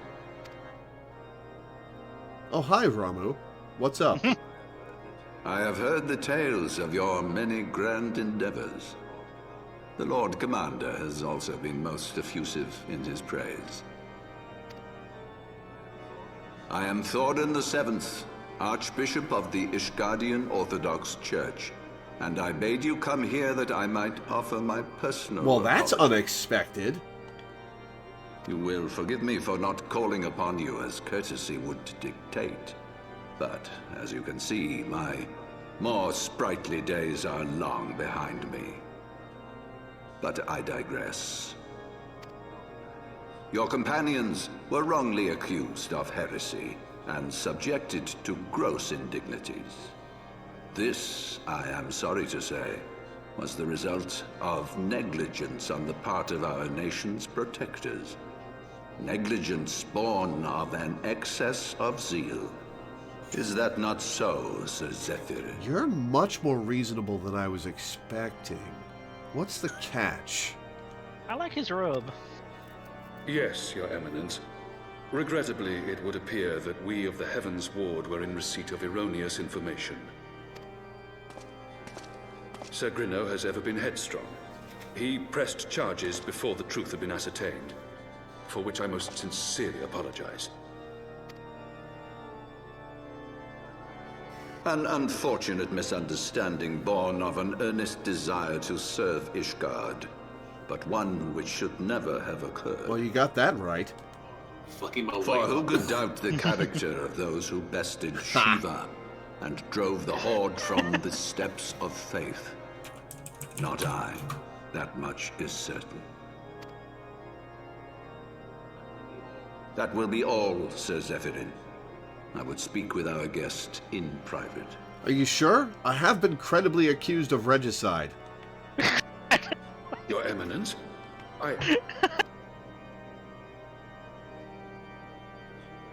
As you wish, Your Eminence. That will be all for today. Also, wouldn't be the first member of the church you've murdered. You know, just a few. Dozen.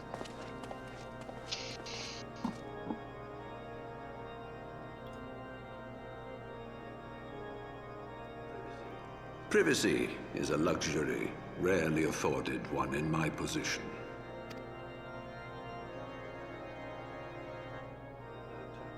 Now tell me, young lady, what do you know of the Ascians? Oh, now we're getting into it. All right. Much and more, I shouldn't wonder. Being the bringer of light. You should know that I myself have met with them, have entertained them as guests even. You were saying something Those about a harbingers of chaos and strife offered us power that we might continue our war against the dragons. I have no intention of aiding their cause, of course, nor less of being their puppet. Yet, were I to refuse them outright, I should learn naught of their true objectives and remain powerless to stop them. You are reasonable. This is a bit throwing me for a loop. Thus have I hearkened to their words This game does with that. interest and paid lip service to their beliefs, biding my time and preparing for the inevitable conflict.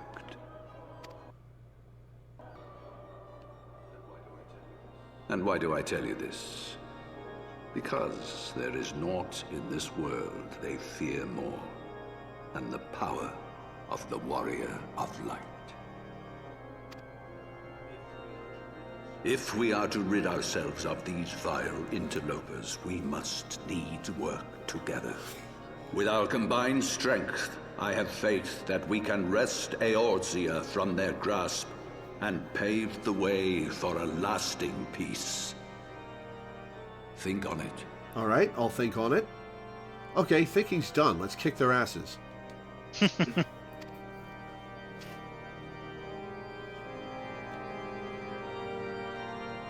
Not that I exactly trust this guy. He does have a funny hat.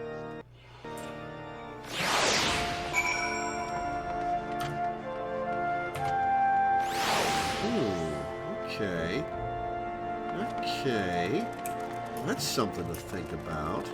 Mm-hmm. The plot thickens. The plot thickens. It thinkens even. Well, Law's just like, I will help you if you give me your hat. I don't want that hat. It's tall. It can hide bunny ears. Okay, so he's... I wonder how much of that mentioned zeal is really under his control, because he seems like he's...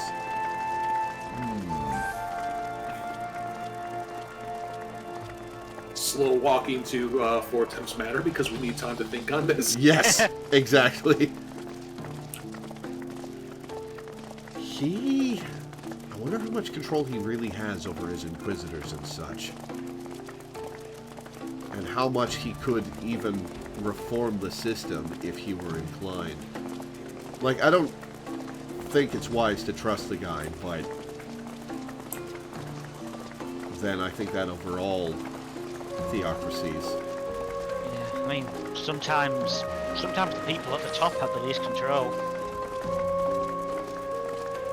Because they've got so many things that they have to do and follow. Holo, holo, holo. Yeah.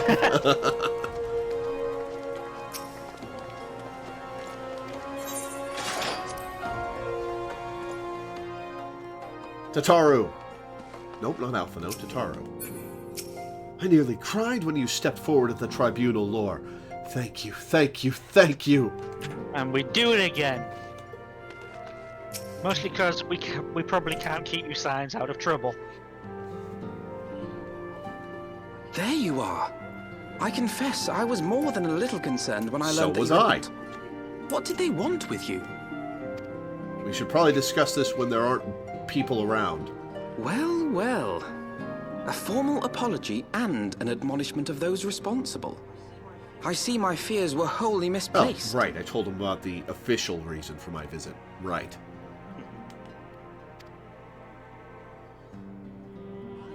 By the gods! The Archbishop freely admits to consorting with Ascians. So, their ambitions extend to Ishgard The as well. steward is right there, Alphino. We should probably keep this private. We will have new primals to contend with ere long, of that you may be certain. 'Tis but a matter of time. Yet shorn of the support of our missing allies, what can we realistically hope to achieve? In the midst of all the excitement, I completely forgot Oh to yeah, tell what'd you find out, Tataru? When I was asking around about the Scions, I heard the most awful rumor. General Rauburn is to be executed for crimes against the Sultanate! If the Flame General dies, we will lose a staunch ally, and the one man capable of holding the Sultana's assassins to account. Lord Orshafon was wise to counsel restraint, but this business will brook no delay. Jailbreak? We cannot permit this execution to take place. We must save Rauburn.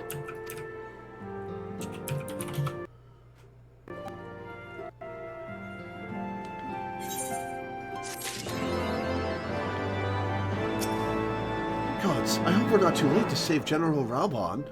I should have told you sooner. About the execution, I mean. But what with the trial and everything?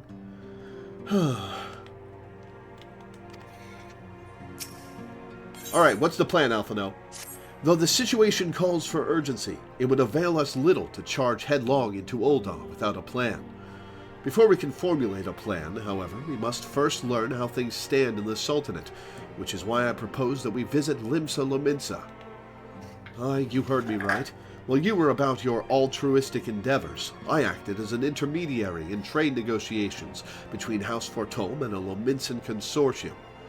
During said negotiations, an opportunity to send word to the Admiral presented itself, and I duly seized it.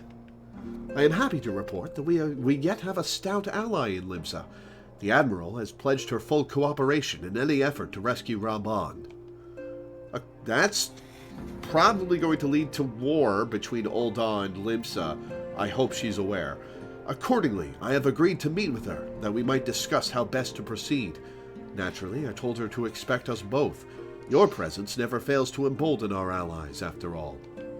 When you arrive in Limsa Lominsa, make yourself known to Sergeant Xanthael at Bulwark Hall on the lower decks. He will admit you to the bridge. Alright, to Pirate Town again.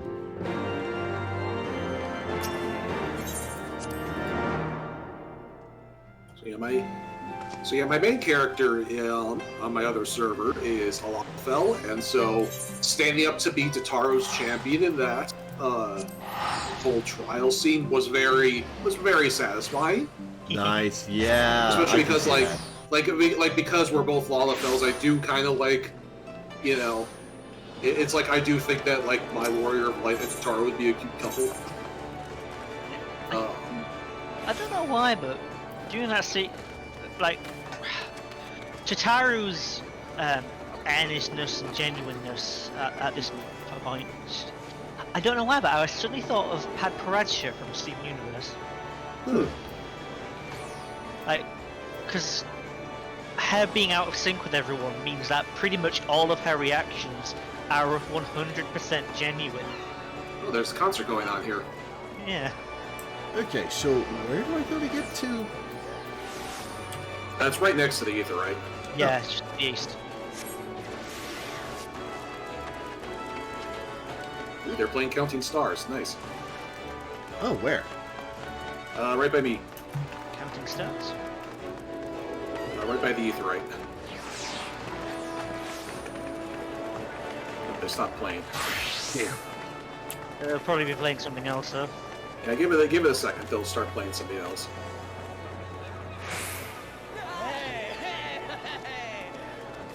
They're this group here, all dressed as with angelic wings and the like. I'll call Jade as well. Jade Call or something.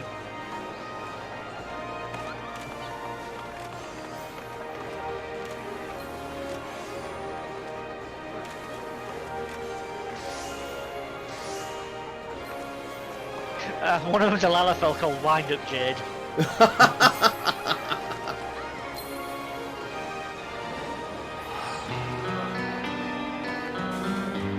Ooh, Superman. Yeah. Haven't heard Three Doors Down in a long time. Should probably stop before this stream gets demonetized. Yeah.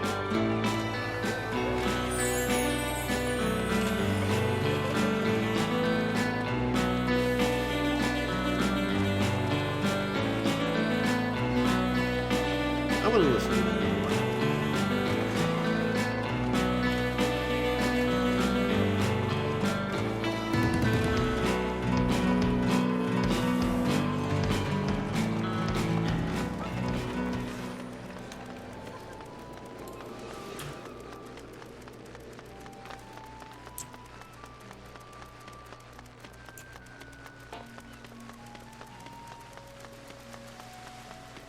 The Admiral.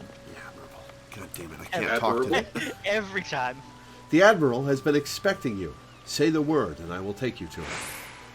Proceed to the bridge. It's troubled mind, Milena.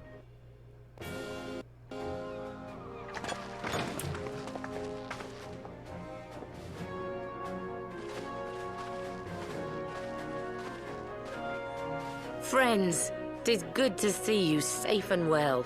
I will admit I had not counted on you seeking, let alone finding refuge within the Holy See, but full glad was I to learn that you had. See, the voice direction with this voice is better.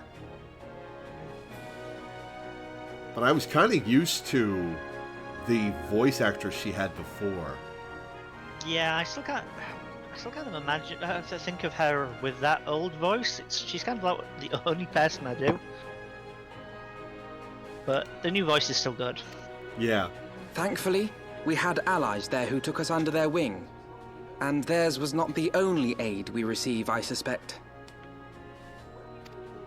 When we fled Uldar, we fully expected to become wanted men, known to all and hounded at every turn. Yet that did not come to pass. On the contrary, 'twould seem the charges against us have not been made public. Might we have you to thank for that, Admiral? Sharp as ever, Master Alphino. On Marshal Terrapin's urging, the Elder Seedseer and I demanded that the Syndicate suppress news of the Scion's alleged crimes until such time as irrefutable evidence could be found. Our argument was simple. Lacking proof, to accuse the saviors of the realm of so unlikely a crime would have the people up in arms. In their wisdom, the Syndicate agreed, as you yourself have seen.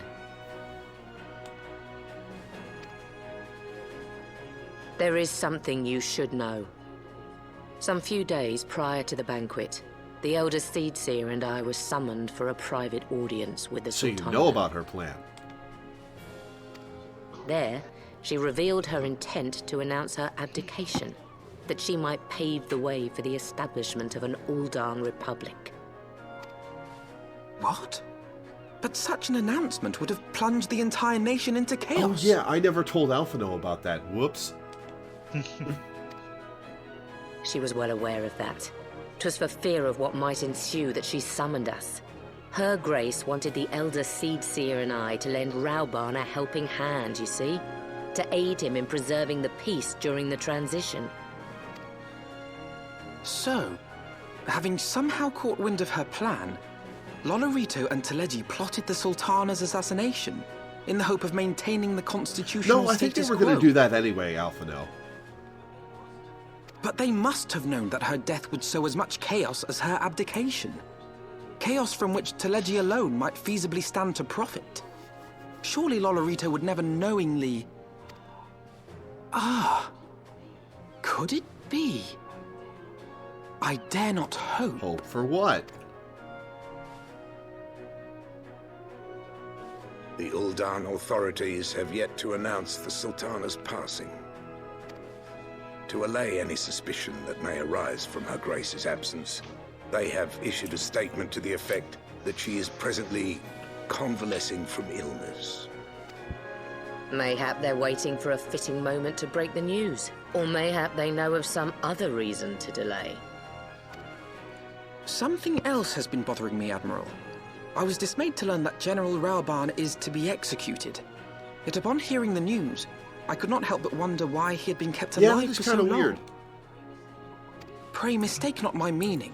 I am, of course, overjoyed that our friend still draws breath, and that he might yet be saved. But if his enemies truly wished to eliminate him, they could have done so immediately. I see no reason for this delay. Aye, you've struck upon an important point, Master Alphino. Following his capture, Raoban had been held in the Marasaja pit within Uldar. In recent days, however, he has reportedly been moved to an unknown location. Queerly, 'twas not the brass blades who spirited him away either, but a band of soldiers. And I know who those are.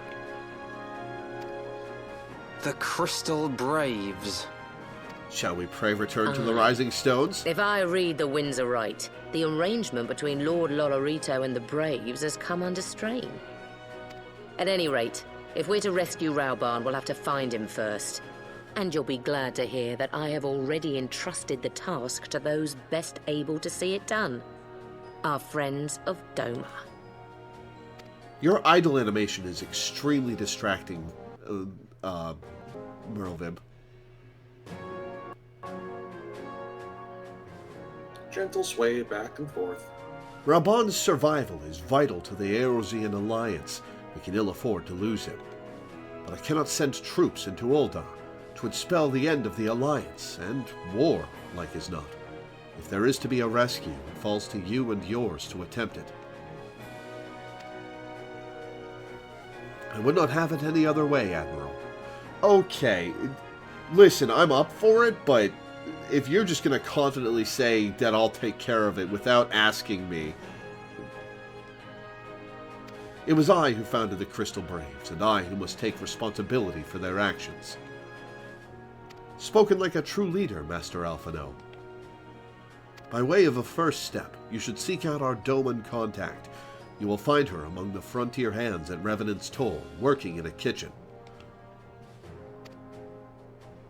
Are you sure it's wise for either of us to be seen in Revenant's Toll? I mean, remember that one Crystal Brave that, like, pissed himself when he tried to you? The Crystal Braves may no longer answer to me, but that does not absolve me of responsibility. As commander, I am accountable for all the wrongs they have committed, all the havoc they have wreaked. Oh, Alpha, he never had control in the first place, so it's hardly your fault.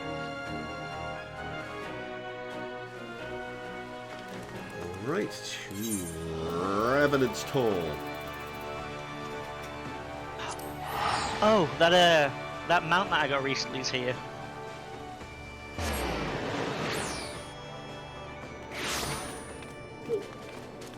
Too late, I already teleported.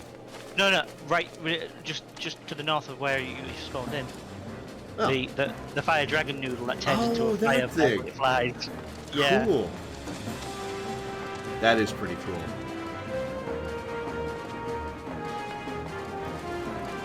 Who is this lady? It looks to be in Ruina's place. Ah, I see the mark on the map. It looks to be upstairs though. So.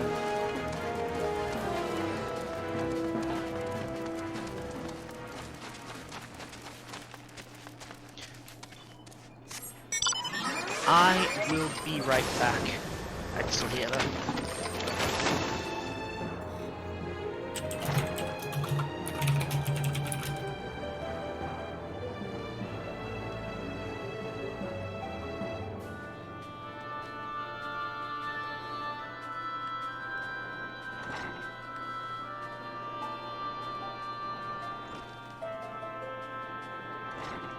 Aha! Found you. What's he hearing? Mistress Lore! I knew in my heart that you were safe, but to see you again in the flesh, words cannot well express my relief. Even as the victory feast was taking place, the Crystal Braves turned upon us and took the rising stones by force. Amid the chaos, some few of my compatriots and I were able to slip away unnoticed. Since then, we have remained in Revenant's Toll, keeping watch over the mutineers while awaiting your return. You have done well by us, and we Domans do not soon forget our debts. We swear to do all within our power to aid you.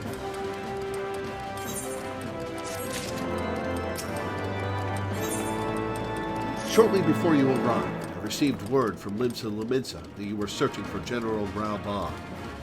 As the Admiral will have informed you, he was recently moved from his cell in the Marasaja pit. At the same juncture, Yu Hase and the 3rd Unit were observed leaving the Rising Stones. This can be no simple coincidence. Their purpose, we believe, is to escort the Flame General to the scene of his execution. Suffice it to say, we have people shadowing the 3rd. If you would join the hunt, pray seek out Dawari at High Bridge, where I too am bound. High Bridge is in Fanaway, right? It's that bridge in... Yes. I think it's at Camp Dryboom.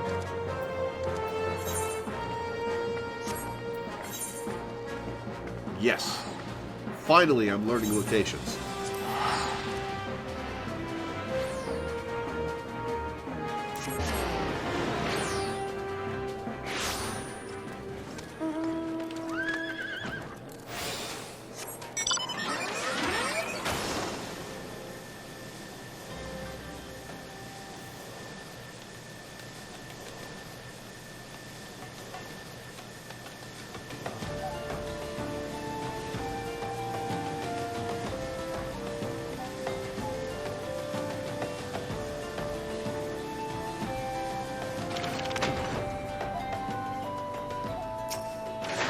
It has been a while since last I wore this garb. Since I came to Revenant's Toll, my days have been spent in kitchens. Fear not, however, though I have learned to wield a skillet, I have not forgotten the use of a dagger. Good, we'll need it. Well, I don't know if we'll need anybody from me, but, you know, whatever. Yu Hase. The mere mention of the name calls to mind the moment I felt the kiss of cold steel against my neck. Yeah, we'll take him down, don't worry. I have been expecting you. Time is of the essence, so I shall be direct. Yu Hase and his men are bound for Halatali. We believe that this is where they intend to carry out the execution. Hozan is presently keeping watch over the entrance. Let us make haste and join him. Oh, is this going to be a dungeon?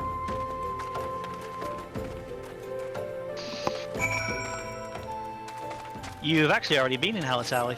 Yeah, I recognize the name. I'm asking if it's going to be a second dungeon in Halatali. No, it's just going to be like an encounter that reuses Halatali geometry. There is a Halatali Hard there. Which we haven't done yet. It's one of the level 50, of the like 10 level 50 dungeons that we haven't done. Yeah.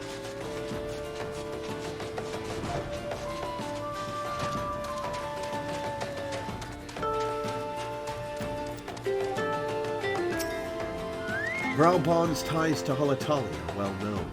That Ilberd should choose this of all places to stage his execution is no coincidence. The fiend. Are there no depths to which he will not stoop? You come at a good time, my friends. But moments ago, the traitor Ilberd arrived and entered Halatali. From this, we may be certain that General Raubon is being held within. So are we going to deliver Raubon to the Linsons? Because I don't think the Ishgardians will take him. I just accidentally unlocked Halatali Hard. So we're just going to walk past all these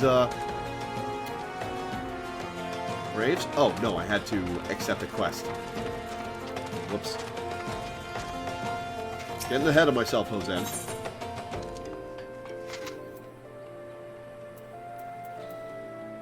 There is no time to lose. General Alden may be executed at any moment. You must enter Halatali and free him from his captors. Please see to your preparations and tell me when you are ready to proceed. One of our own will accompany you inside.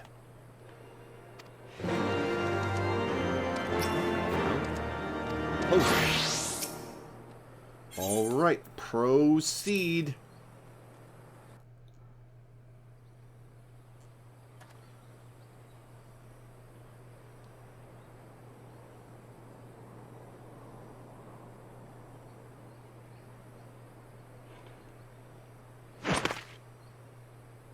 Hey, welcome back.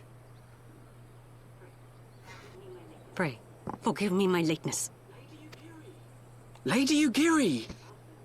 Master Alphino, I am pleased to see that the light of resolve shines in your eyes once more. Ah, yes. How pathetic I must have seemed to you when we last met. I am ashamed to recall it. For a time, I was well and truly lost.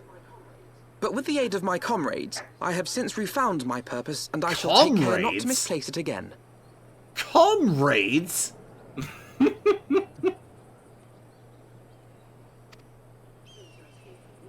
Since your escape from Ulda, my fellow shinobi and I have shadowed the Crystal Braves every step. Which is how it's pronounced. In hopes of learning the Scion's whereabouts. Not in Britain, it isn't.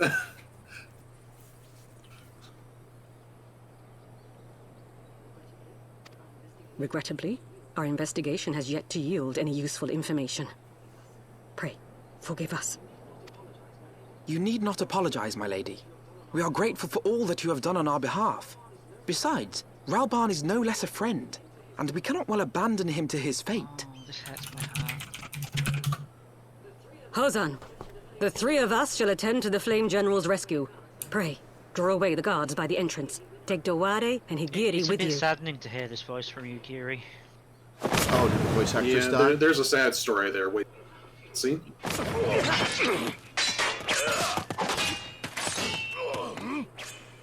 With me!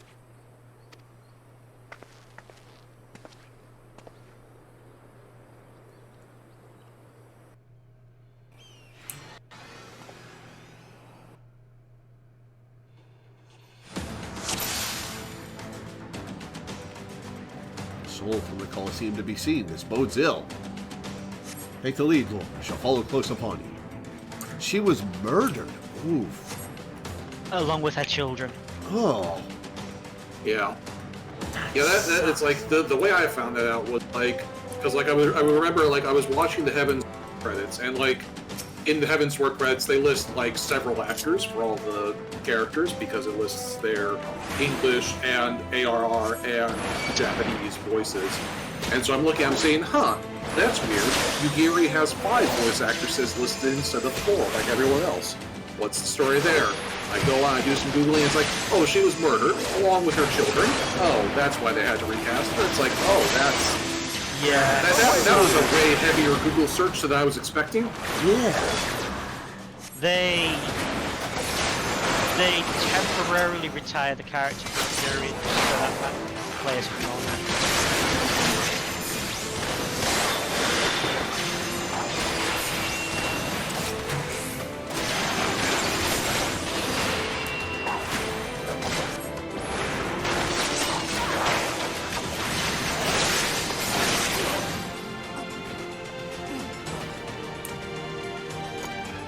That sucks.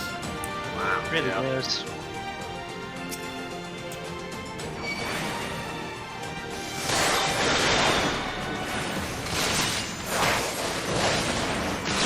There's a couple characters now that we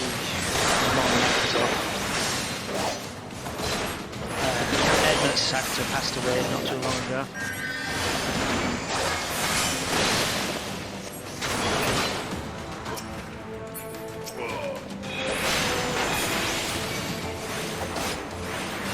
Leave this to me.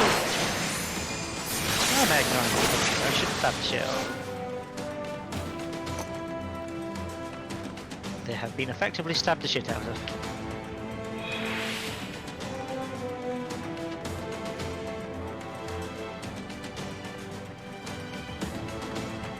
This is a sparsely populated dungeon.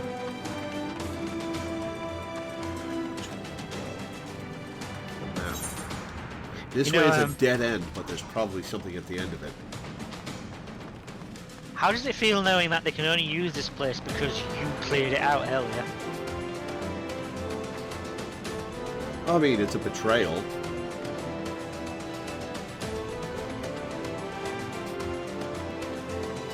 How does it feel to go after Crystal Braves? Well, I wasn't too attached to them because it was a very brief period between their founding and their betrayal.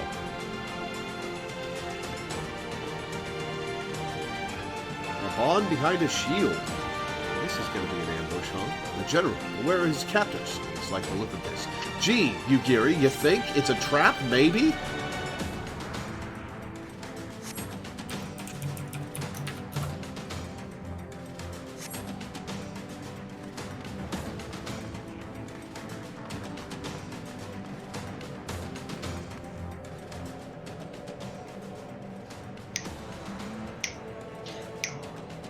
He is bound by some manner of magitech device, yet I dare not force it open. It may well be booby-trapped. I have heard of such devices. The Crystal Braves will possess the key. Let us split up and look for it. I actually forgot how early these events are. That will not be necessary. Pray do not take it personally, my friends. You are the victims of harsh economic conditions. Alright, we get to kill Yu Hase this early in the plotline. Cool. Happily, you will not suffer for long. This poison will convey you swiftly into the bosom of Thal, where I hope to join you after the passing of many prosperous years.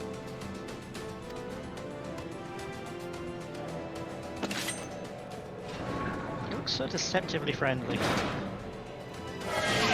Well, that's probably the point. This stifles my healing.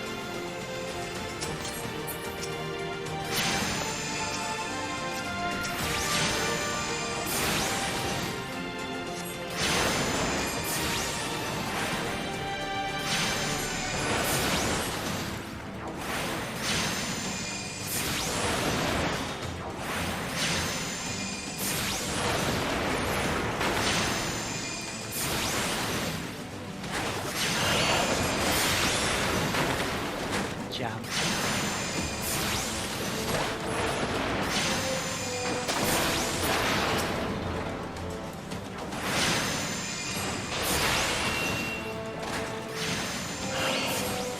On suffering.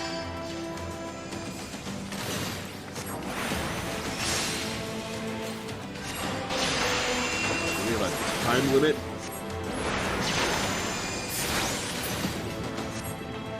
Guess we'll find out.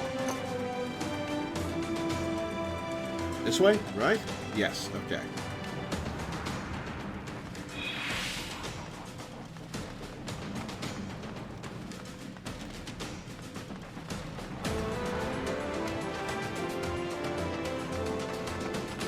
Or do we go deeper into the place?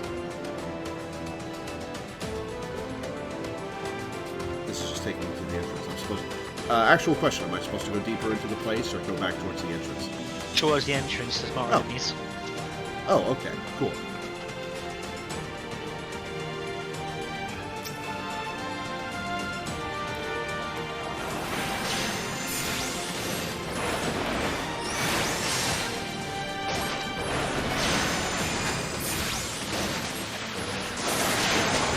The room where Relban is where the first boss was, and to get out of there you had to teleport or something higher. So there's no actual route going there. Gotcha.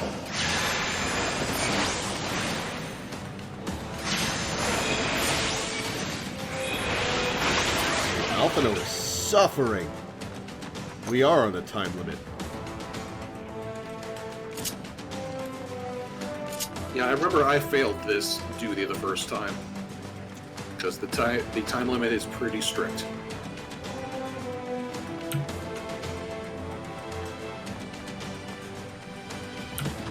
I keep misreading acerbic jam as autistic jam.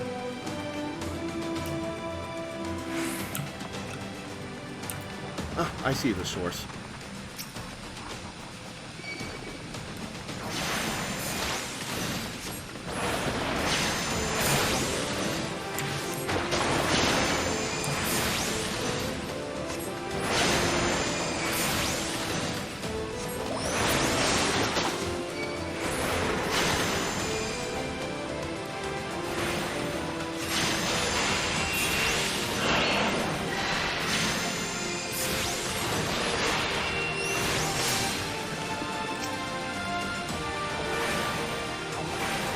find it funny that you using this one is the one that got missed.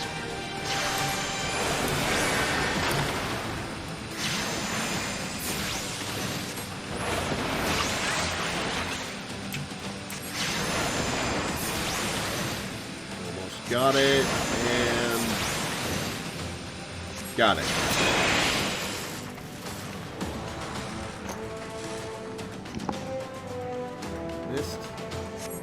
Mist has cleared. Alphino is not healing.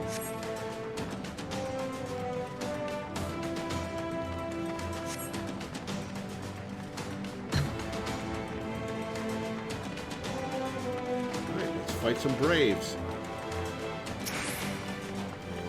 Start with Conjurer. Alphino had the same idea. Cool. See if this Thunder Peak hits all of them.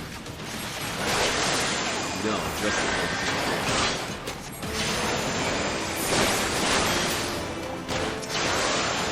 Yeah, the range on AoE abilities most of the time.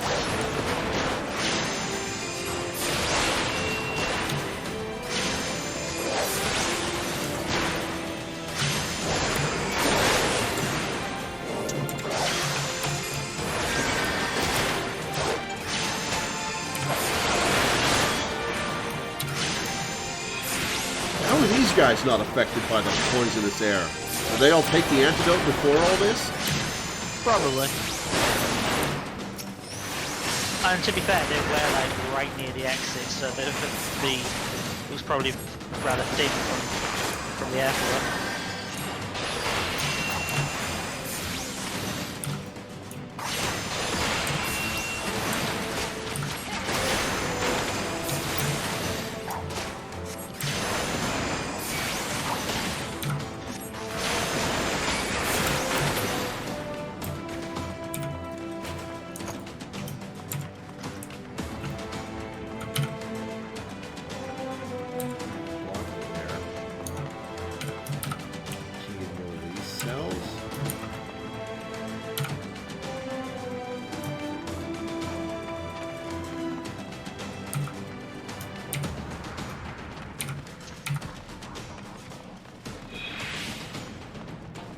Get the key. Oh, it dropped after like 30 seconds.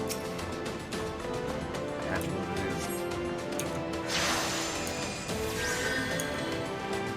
is. Take it to Rob on.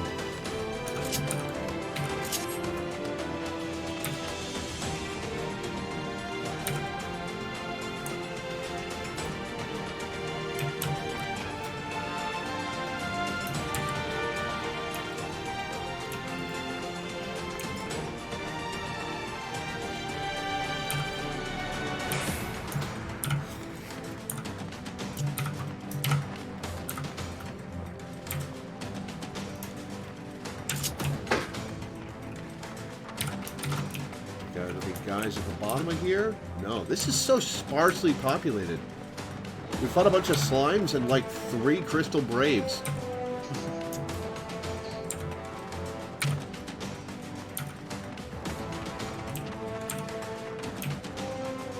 To be fair, they were planning on filling it with poison, so having a large amount of people in there is probably not the best plan for that. Yeah, fair.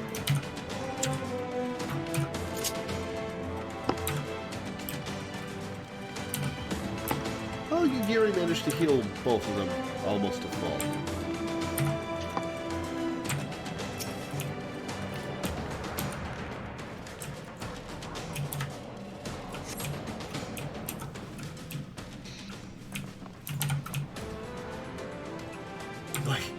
Thanks.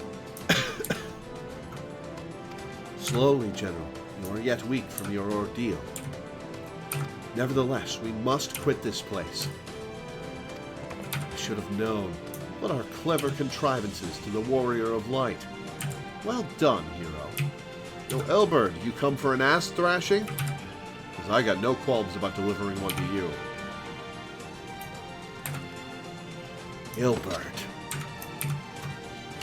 You mean to struggle on, then? Very well. If you would stand in my way, I will cut you down like all the rest. Come, Scions. Let's get this over with.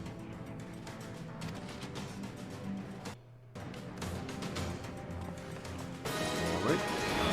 We're surprised we may be killing Robon now.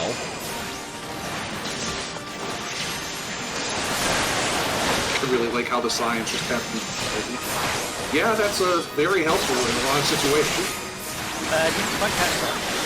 I'm breathing kind of Bob. I like how science just happened to just make a call. Yeah, it's a very helpful asset.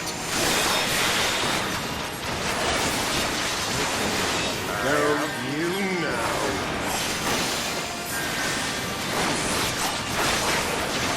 It is nothing.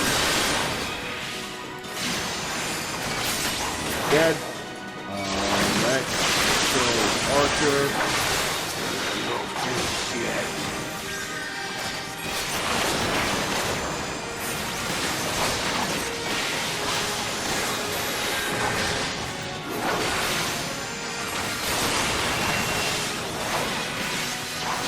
Title is Of the Dual Blade. I'll tear you limb Well, from he limb. likes his victims to suffer, is why. Yo, you, Hase, you're next. Alright, bye. Kill them at the same order, I guess. Laurentius.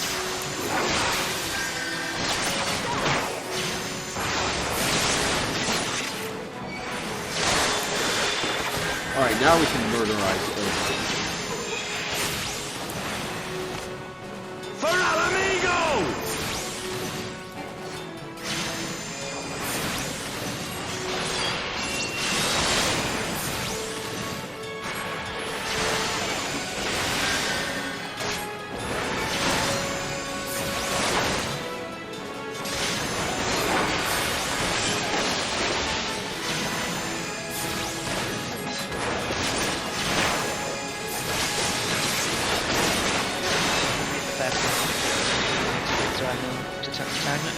Sure.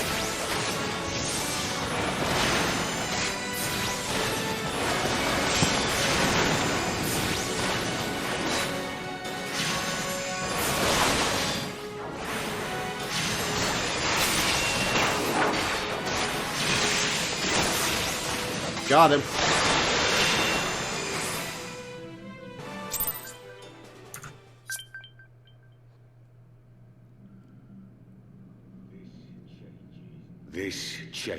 This changes nothing. And his voice has changed everything. He's still the same actor. He joined late enough It that is was after over, Elbert. the studio Lay change, down I your think. arms and surrender yourself to justice. Could be wrong. Justice? Justice He's got for a what completely exactly? different accent, for starters. 'Twas not I who assassinated the Sultana, boy.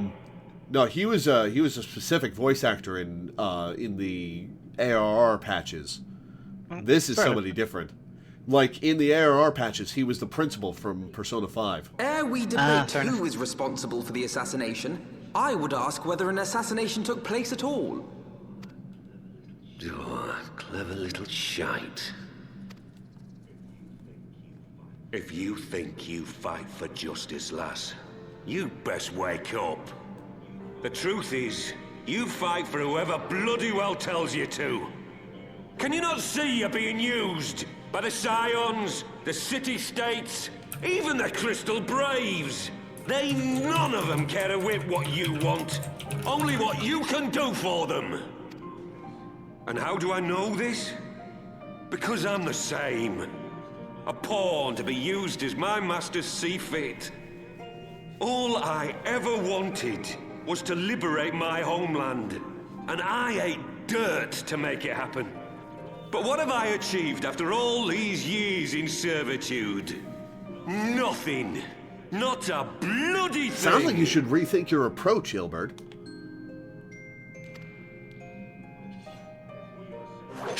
Oh, that we expression, ourselves wow. are not free.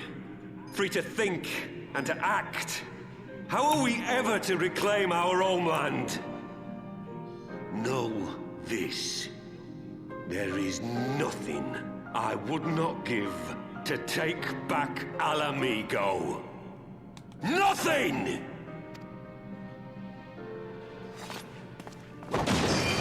Is he gonna pull the ninja vanish on an actual ninja? Come on.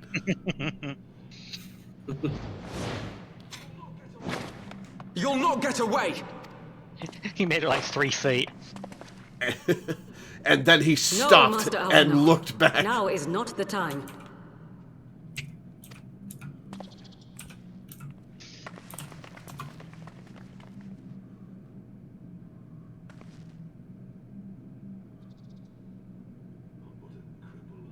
I'm but a cripple and a fool. And still you came for me. This is a much better voice than he had in ARR. Yeah. We are all of us fools of fate, General. But even fools have a part to play. On your feet, Gladiator. This fight is not over. We stand with you. Rest assured, I was not planning to die till I'd avenged the Sultana. Still, your words are welcome, lass.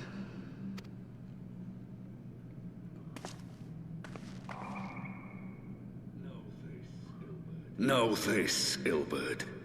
There is nothing I would not give to see you pay for what you've done.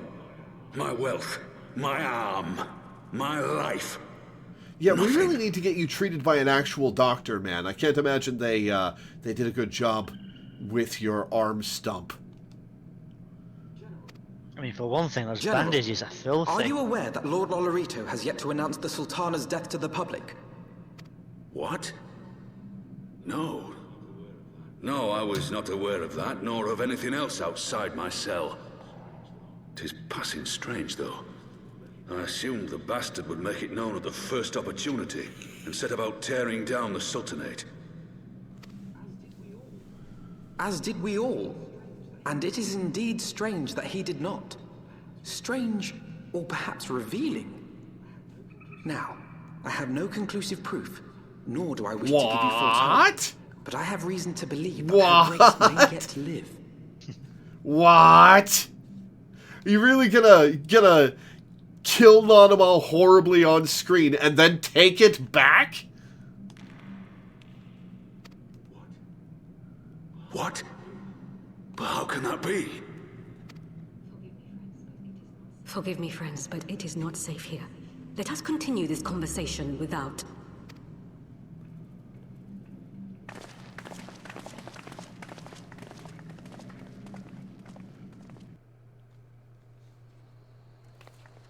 What? What? Okay, was not expecting that. You really gonna take that back? The general is safe. What news without? My lady, the guards have been subdued as per your command. We have since kept watch over the entrance. There has been no further activity. So, Ilberd, Yuyuhase, and... what's his face? Laurentius. I knew it started with Lore. Went out by a different avenue. Gotcha. Then Ilberd and his minions have fled via some other egress. Scour the perimeter for signs of their passing. At once, my lady.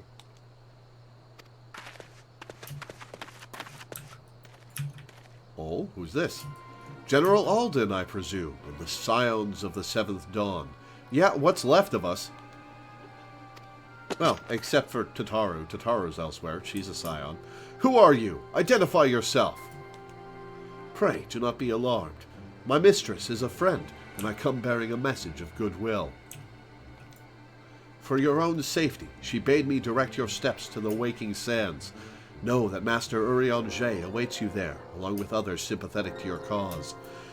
Can we trust Urianger? After what we saw at the end of 2.55? This is no ruse, I assure you. General Alden, if you will come with me, I have prepared a carriage that you may travel in comfort, safe from prying eyes. I love how many questions you have. I have lots of questions. I mean, we saw that, but the Warrior of Light didn't, so, like, they have no reason to Be suspicious. Yeah, I know. Dramatic irony. You'll love it. I have spoken with Urianger via Link Pearl. He confirms the man's story. Raubon is in safe hands. Let us make our own way to Vesper Bay. My last ticket. Do I have any left? I do not. Yeah, I think I remember you saying you used your last ticket at some point. Well, teleport to Horizon it is, then.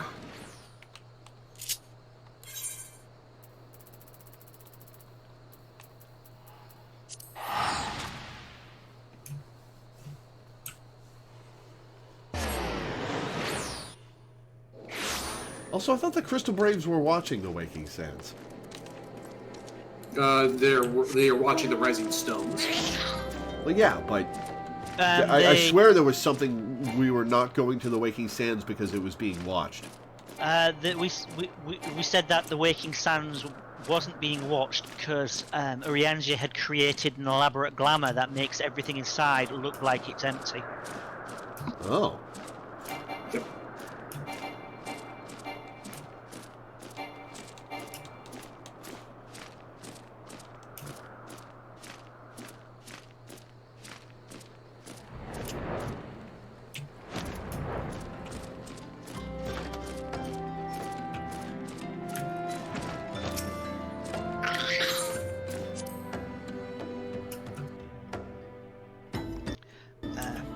As usual, can you read the first line?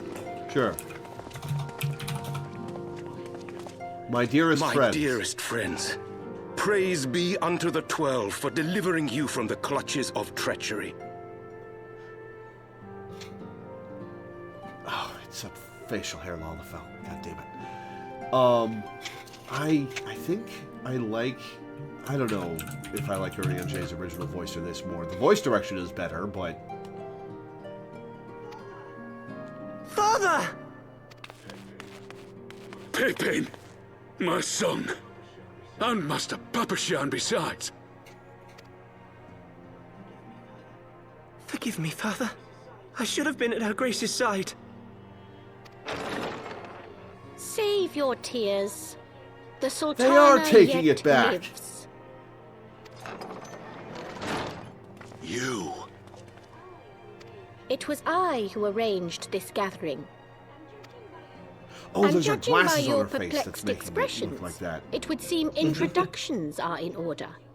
I am Dulala, head of the Order of Noldthor, and member of the Syndicate. What you said about the Sultana, is it true?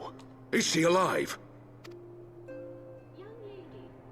Young lady, I understand you were with the Sultana when she drank from the poisoned goblet and collapsed. Would I be correct in assuming that you did not personally verify Her Grace's I saw vital anaphylaxis signs? and then got interrupted, so no, I didn't check her pulse or anything. Why ask when 'tis plain you know the answer? He just tried to point with his stump arm. Yep. Calm yourself, General, and let me finish. The truth is not as you imagine it. You are all victims of a most ingenious ruse. A ruse conceived to eliminate the threat posed by Teleji 12 Adeleji. schemes all. You expect us to believe that, Dulala? Also, I am now certain, after having seen him point with his stump arm, that he's just got the same animation skeleton and they didn't get rid of his arm frame. I mean, to be fair, it happens a lot with early amputees. It takes a while before that muscle memory wears off. Phantom limbs and all that. Fair enough. 'Tis my belief that Teleji plotted the Sultana's assassination alone, but that Lolerito caught wind of his plot and exploited it to his own ends. He sought to manipulate you into eliminating Teleji for him, and you duly obliged.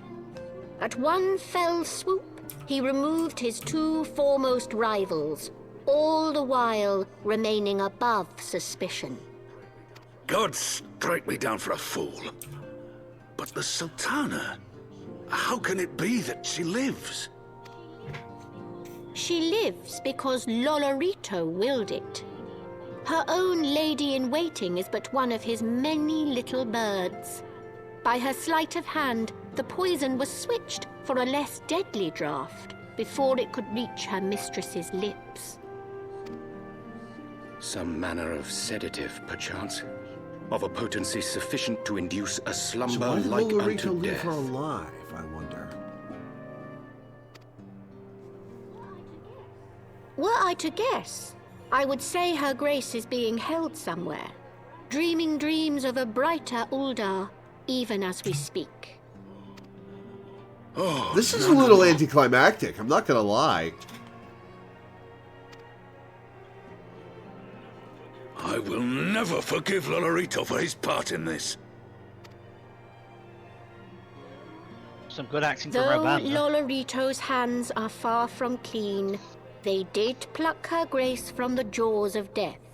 That must count for something. And though one may call the man's methods into question, it cannot be denied that he knows the value of stability, to the very gill, like as not. He craves power, 'tis true, but he has no desire to depose the Sultana. I had never taken sides in your feud with the monetarists, but it was not for want of concern for our nation's welfare. Indeed, 'twas out of the desire to see order restored that I furnished your Far Eastern friends with information, and arranged this So gathering. Teleji wanted to assassinate Nanamo, presumably without knowledge of her setting up a republic. Do Loreweaver and Dulala know what the Sultana was going to do? Huh.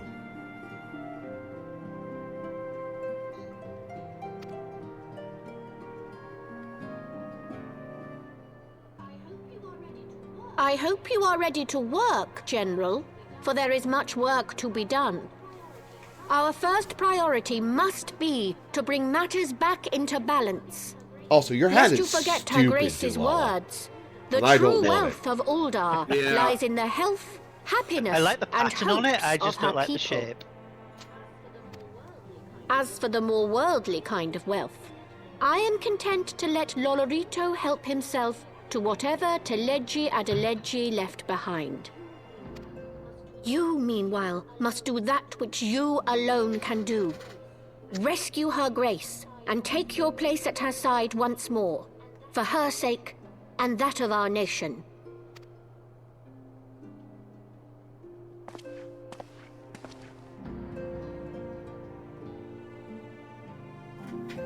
So I suppose Teleji Adeleji, Loreweaver on a morality chart would be like capitalist neutral.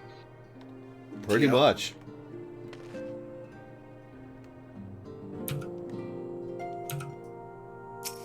I had not counted on Prioress Dulala herself appearing.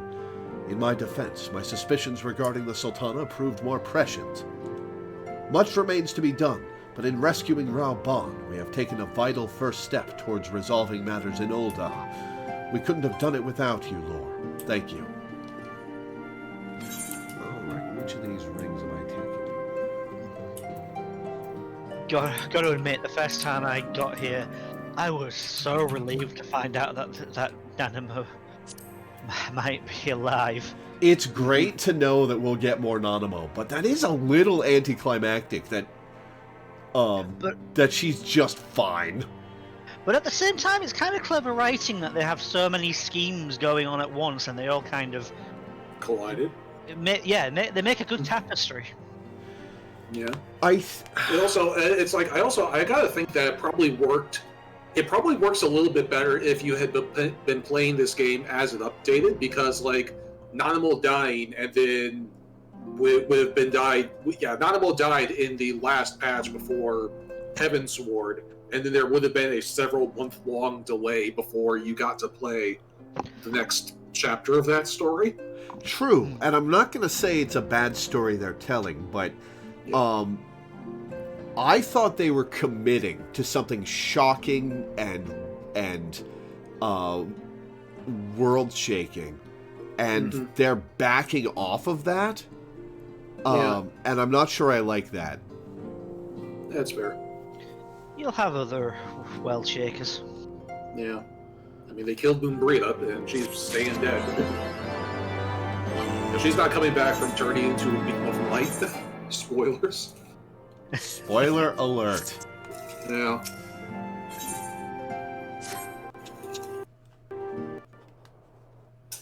Well, we stand a laser queen.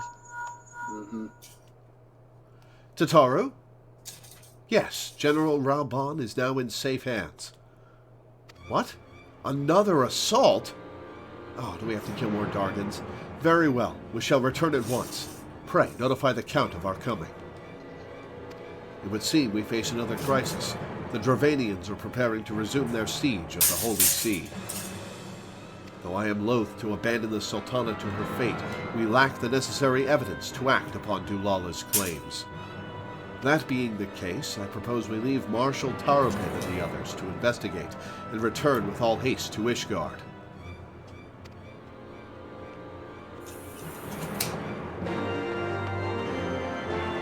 What are you doing over there, Minda? Just shuffling some stuff around on my desk. Didn't know my mic would pick it up.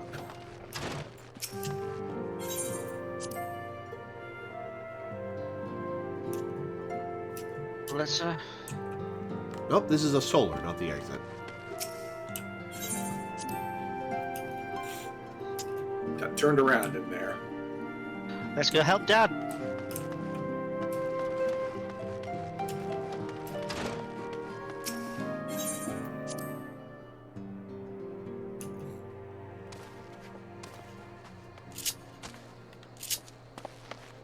Just imagining this Doctor Strange quote. It's like, we should show up, call Count Edmund Dad, and he's just like, beard, that'll allow it.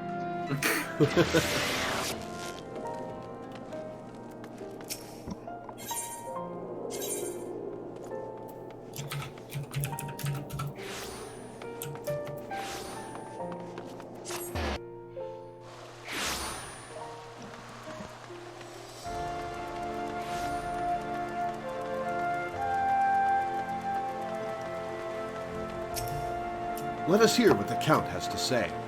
I talked to Tataru, which is the most important thing I've done today. There you are. Sorry for cutting your reunion with General Raubon short. I wouldn't have bothered you, but the city's awash with rumors of another Dravanian attack. Lord Orshfall was desperate to get hold of you. Speaking of whom, he and the others are waiting for you inside, so you'd better head in. Alright, You talk to the guard.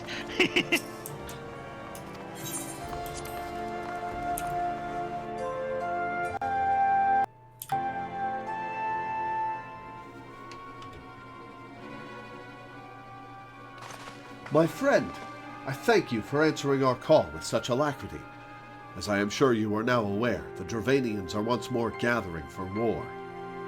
Mistress Weaver, Master Loreweaver, I must apologize for this abrupt summons, but we thought it best to have Mistress Tataru contact you by the most direct means available.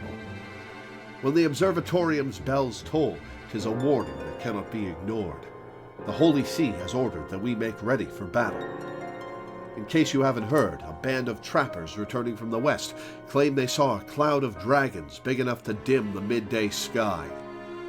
Nidhogg's minions gather once more for war.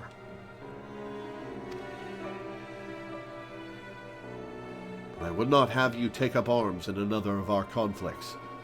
Why not? It's what I'm good at. When first you came to Ishgard, I offered you my protection. If I cannot ensure your safety here, I cannot well accept your aid, much less ask for it. I mean, fighting the dragons ensures my safety, and the more powerful the defense against the dragons, the safer I am. Scions of the Seventh Dawn, you are faced with a choice. to remain in a besieged Ishgard or seek sanctuary elsewhere. I would not presume to influence your decision, but I must ask that you make it swiftly, lest our enemies force your hand. I mean, we're sticking around. You know, there's you start to get a sense of whether a cutscene's going to be voiced or not, because there are subtle differences in the cinematography. The coming of the Horde spells ruin for Ishgard, but her knights shall fight to the last to shield her citizens from harm. He's a good man. How many dragons would it take to darken the midday sky, do you think? 1,000? More? Too many, at any rate.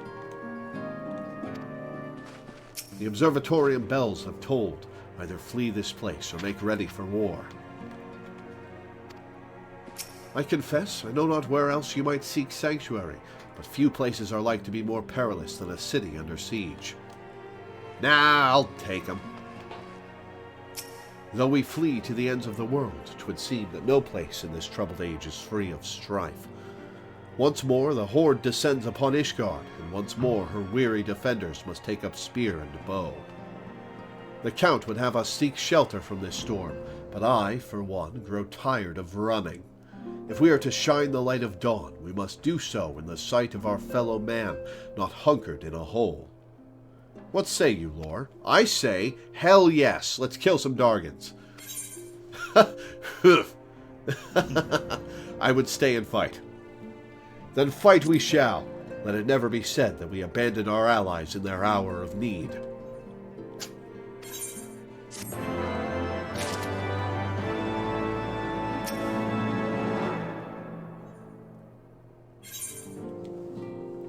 The choice we make this day may have grave implications for our order. It is only right that Tataru should have a say. Come, let us all meet outside and discuss the path that lies before us. Oh, Tataru, I could have talked to Tataru. She's right behind you and I didn't see her. God damn it.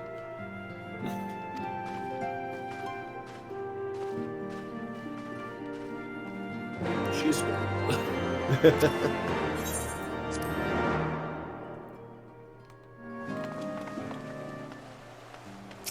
What will become of this place?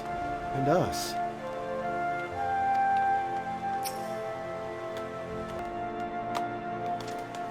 I like how this Hrothgar is clearly the same. Ishgard cannot well endure another the same assault. MSQ that we are. Even should her knights succeed in turning back the Horde, each other. the casualties will be catastrophic.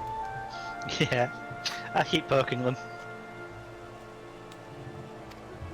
But what other choice do we have? It's not like we can talk it over with them. Dragons and men aren't exactly on speaking terms. With certain notable exceptions. Oh, are we going to talk to Iceheart?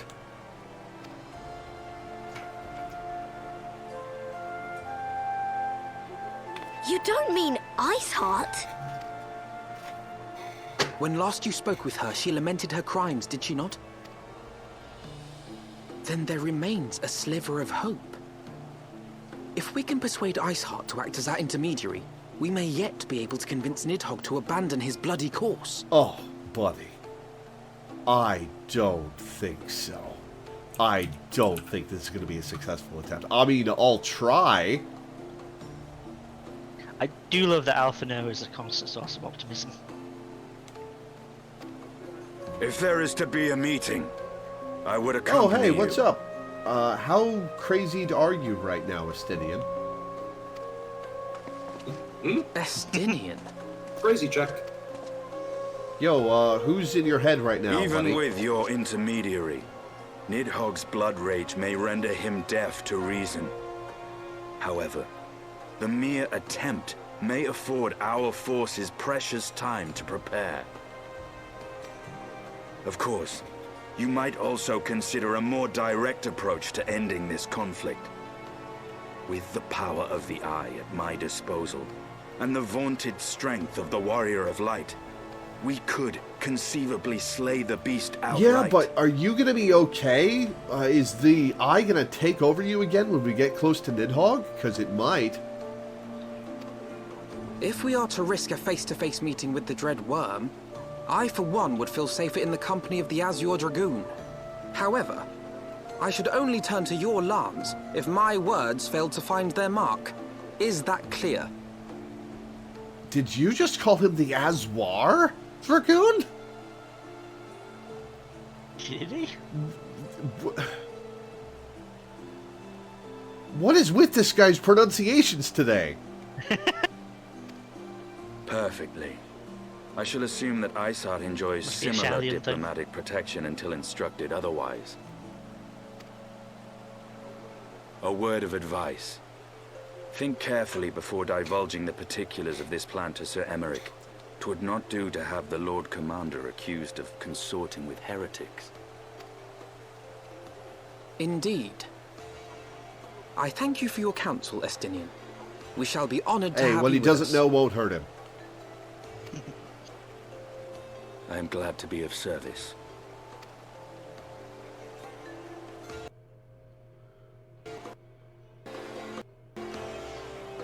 We have chosen a difficult road, yet even should we succeed in winning Isart to our cause, our plans for parley will swiftly come to naught should the Holy See decide to strike first against the Horde.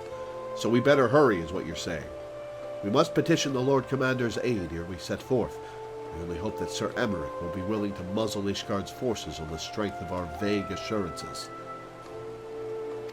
Tatari, I would ask that you remain at Fortome Manor and inform the Count of our decision. Tell him that the Scions of the Seventh Dawn need to do all in their power to ensure that Ishgard and her people survive. Yes, sir.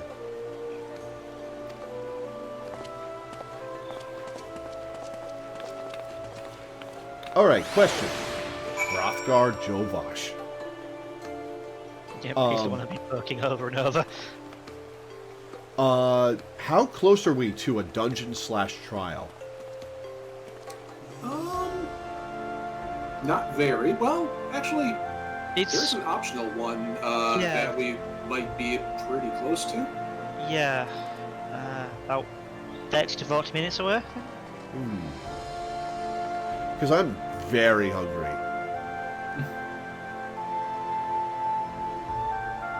Time for pizza rolls?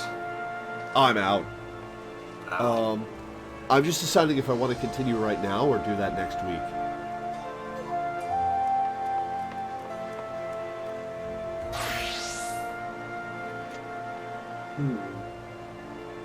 It's gonna take a hot minute. Yeah, if it's going to take a while, we'll save it for next week. It's Count also Bob not is the best disagreeing with you guys, saying really close.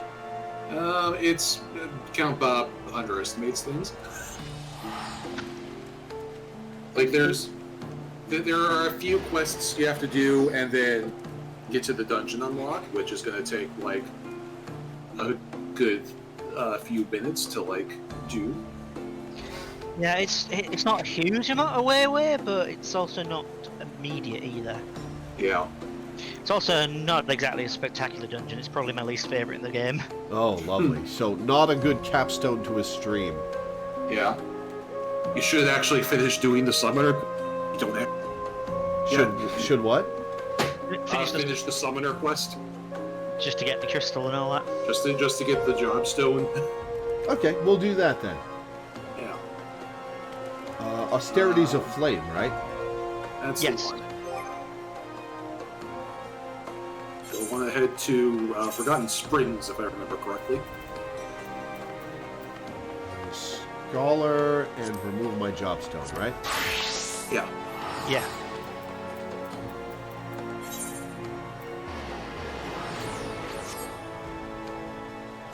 Understood. Okay. Cool.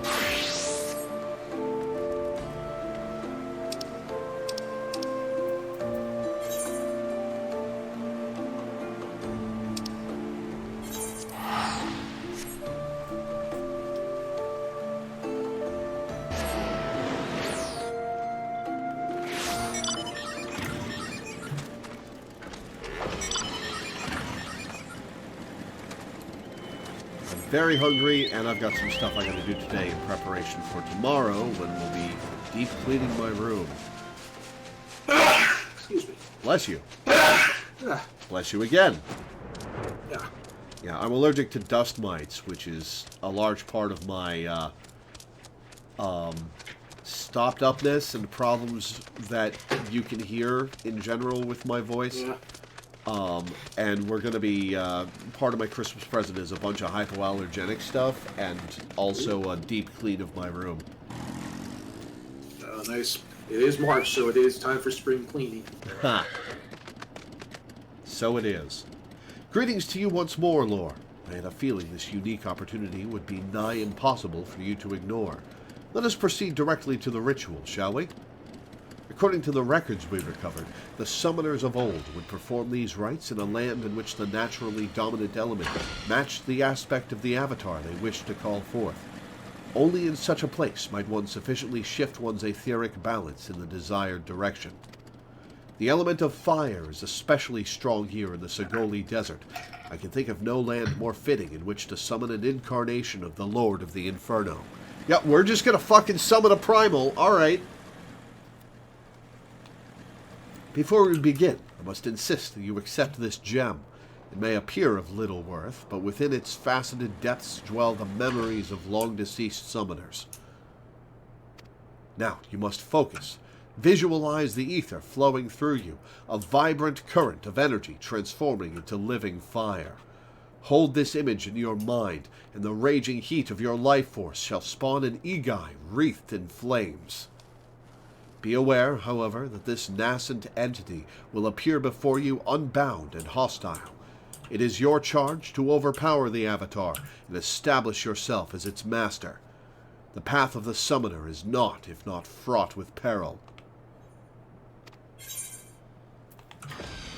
Alright, let's do it. Let's kill ourselves a baby of Freet.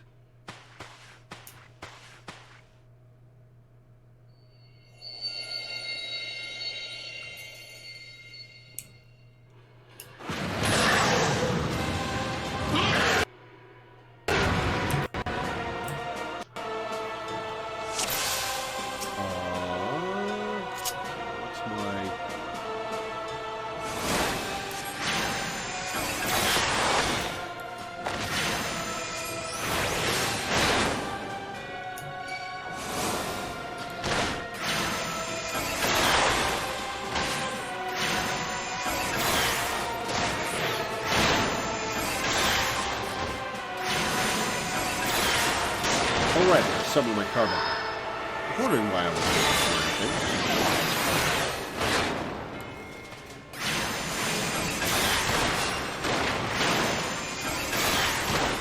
Some of your carbuncle lingual friends. Yeah, you keep using it first, which is a single target one. what's my single target? Ruin. Ah, right. Which was the magical equivalent of attack in Final Fantasy XIV.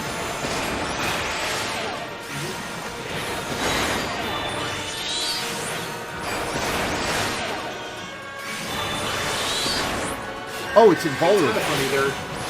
And we were talking about stuff that's on the VOG store, and there is a disproportionate amount of Final Fantasy XIII tie-in stuff, because at the time, 13 was the most recent game that they were still trying to promote when 14 first came out.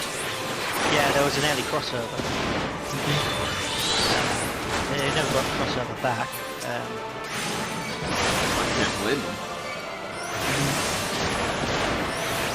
But you can still buy Lightning Hair, which is fairly popular because it's a good hair group. Yeah, a couple characters in this game actually. Yeah, just by default. I think I've seen it. You definitely have. I don't remember on who, but all of us certainly seen it. Yeah. I remember where it is when you first got the that's the hair. When you first unlocked the hairdresser feature, the Wall of Elegance Lightning Tailgate. And yeah, in Lightning Returns, you get the costume for the lightning, like St. Ferrum says. Mm-hmm. Same thing happens in Final Fantasy XV, I think. There's like a Makote running around. Yes. 15. Most impressive, Lord. The Fireborn Egai has submitted to your will. You have mastered the austerities of flame, and that is no small feat. Pray, let us return to Apkalu Falls, that we might further discuss your achievement. No one knows how that word is pronounced properly. I've always said Egi. I've heard lots of people say Eggy, and you're the first person I've heard say Egai. Which sounds like a gender swap version of an e-girl. I was going off of the ego. Eggy 13.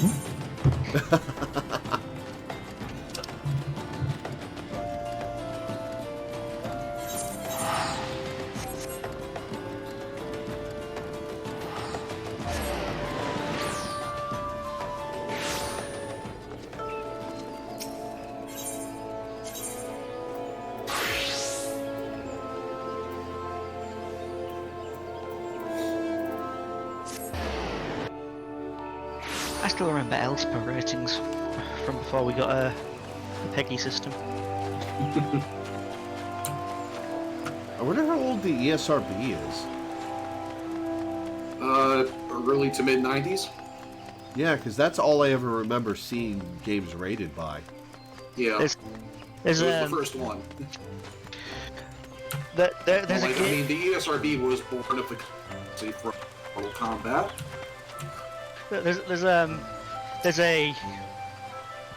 a game called Heart of Darkness. It's a bit of like a Prince of Persia or Oddworld kind of game, and it is rated 3.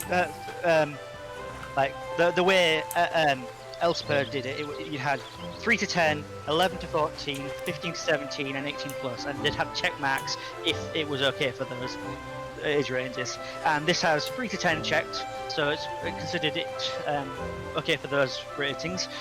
But apparently they didn't get very far in it, because at one point there's an elder of an alien village who tries to show the main character something and accidentally shows him his softcore porn. Like complete alien tits, totally bare, just drawn on this piece of paper. Like visible in game or just implied? Visible in game. Wow. This is why you play a whole game before rating it. Yeah. It's also very gory and filled with really sadistic deaths.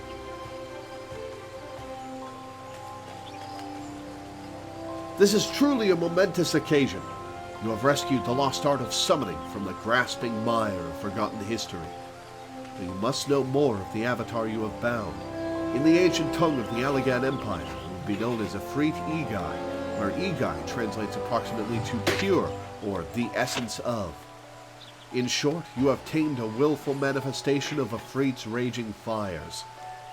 As you might expect from an entity born of the Lord of the Inferno, this avatar and its capacity for destruction should serve you well in your battles to come. With such an ally at your command, it is not too soon to take upon yourself the title of Summoner. You have proven yourself more than worthy of the soul crystal you now possess.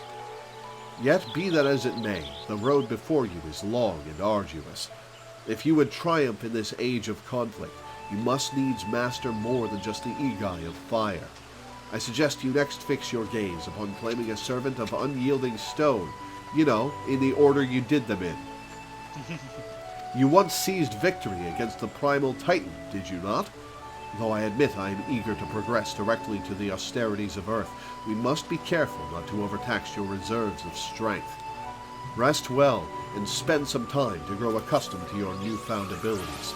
Once you feel prepared to continue with our historic research, you will find me here, awaiting your arrival with barely constrained impatience. Summoner, summon Ifrit, Ruby Summoning Mastery. Upgrade summon Ruby to summon Ifrit. So summoning Ifrit just replaces Ruby Capital. It is not a new button, it's a replacement. Summoner unlocked.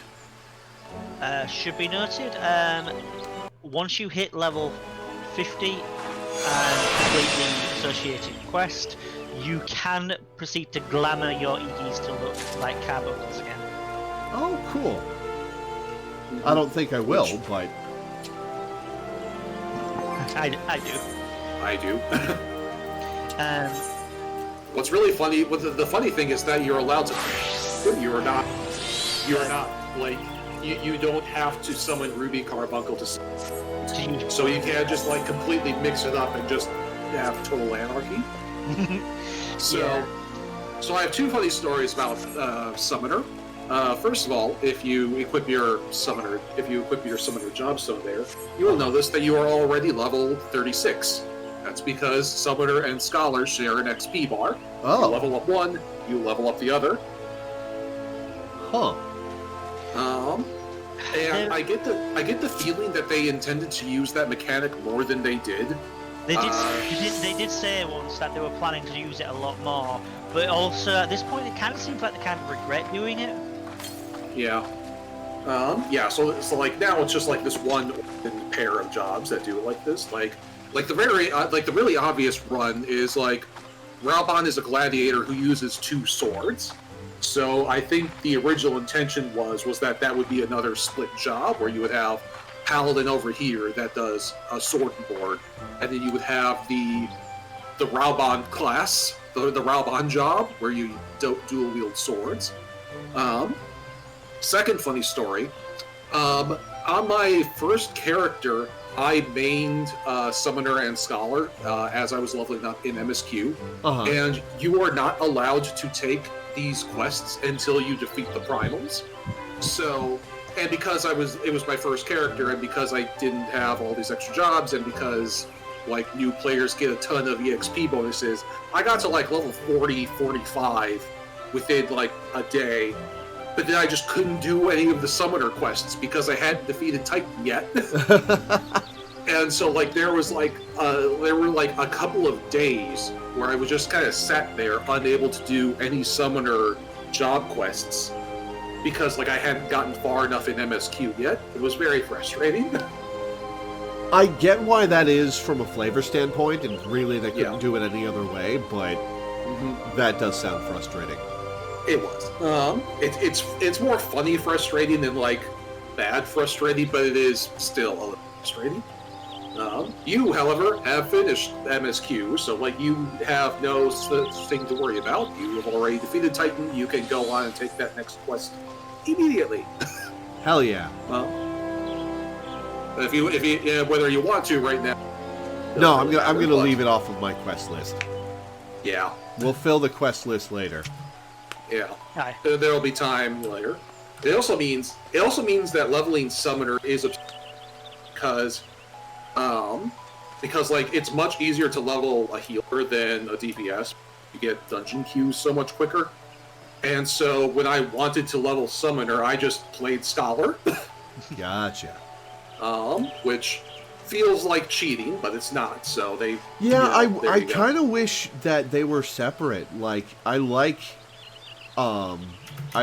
getting to level up things separately and having to use them to level them up. It's part of why I like Disgaea so much. Yeah, I see what you mean, and I think that's probably why they decided to just move away from that mechanic entirely. Because like, imagine if they introduced a thief class and it was as a branch from Rogue sharing with Ninja. You'd suddenly have a level 90 level 90 thief if you've already leveled up your Ninja. Yeah. Well, and especially because leveling up Scholar to level up Summoner is like a really good thing. Problem is, people do it the other way too, and so you have people who play Summoner up to level 90, and then they're like, "Oh right, I have Scholar, I can heal. I'm gonna take my level 90 Scholar that I've never played ever, and take it and heal a dungeon." It's like, oh no. No, that's going to end terribly. That is a bad idea. Yeah. Like I wouldn't object to them having new branching jobs as long as they're not level linked. Because, like I said, it would be interesting if they introduced a thief and it was inspired by Zidane, using like his thief his thief split swords, for example. And it would make sense for that to branch out of the storyline. And like, and it also makes sense because like I like some people, and I think Lore is one of these. Some people just don't like the ninja aesthetic and wish that scoundrel boys. Yeah, I never liked in Final Fantasy I turning my thief into a ninja. Like, I like the thief more. I mean, the good news is the ninja storyline is very much linked to the thief storyline. They're one of the the rogue storyline. They're one of the most integrated job and class. And like that's true, but like gameplay wise, you're Gameplay-wise what? Toads. What? Gameplay-wise what? Gameplay-wise, you are still just very ninja. Like you're, like once you become a ninja, you are a ninja, doing hand signs and jutsus and summoning toads and all that ninja stuff. Yeah. And like you are just very much not a rogue anymore. It did amuse me that you went. It's still very. You hit the you start Naruto. The sprint, your sprint stops being like a rogue run and starts being a Naruto run once you become a ninja. From our perspective, it was just you just started talking, you suddenly went really quiet, and then just went toads.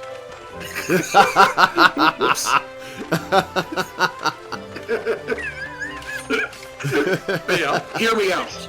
Toads. I am enraptured by your stirring discourse. Toads indeed. Toads. Anyway, yeah, that's just my fun commentary on leveling Summoner.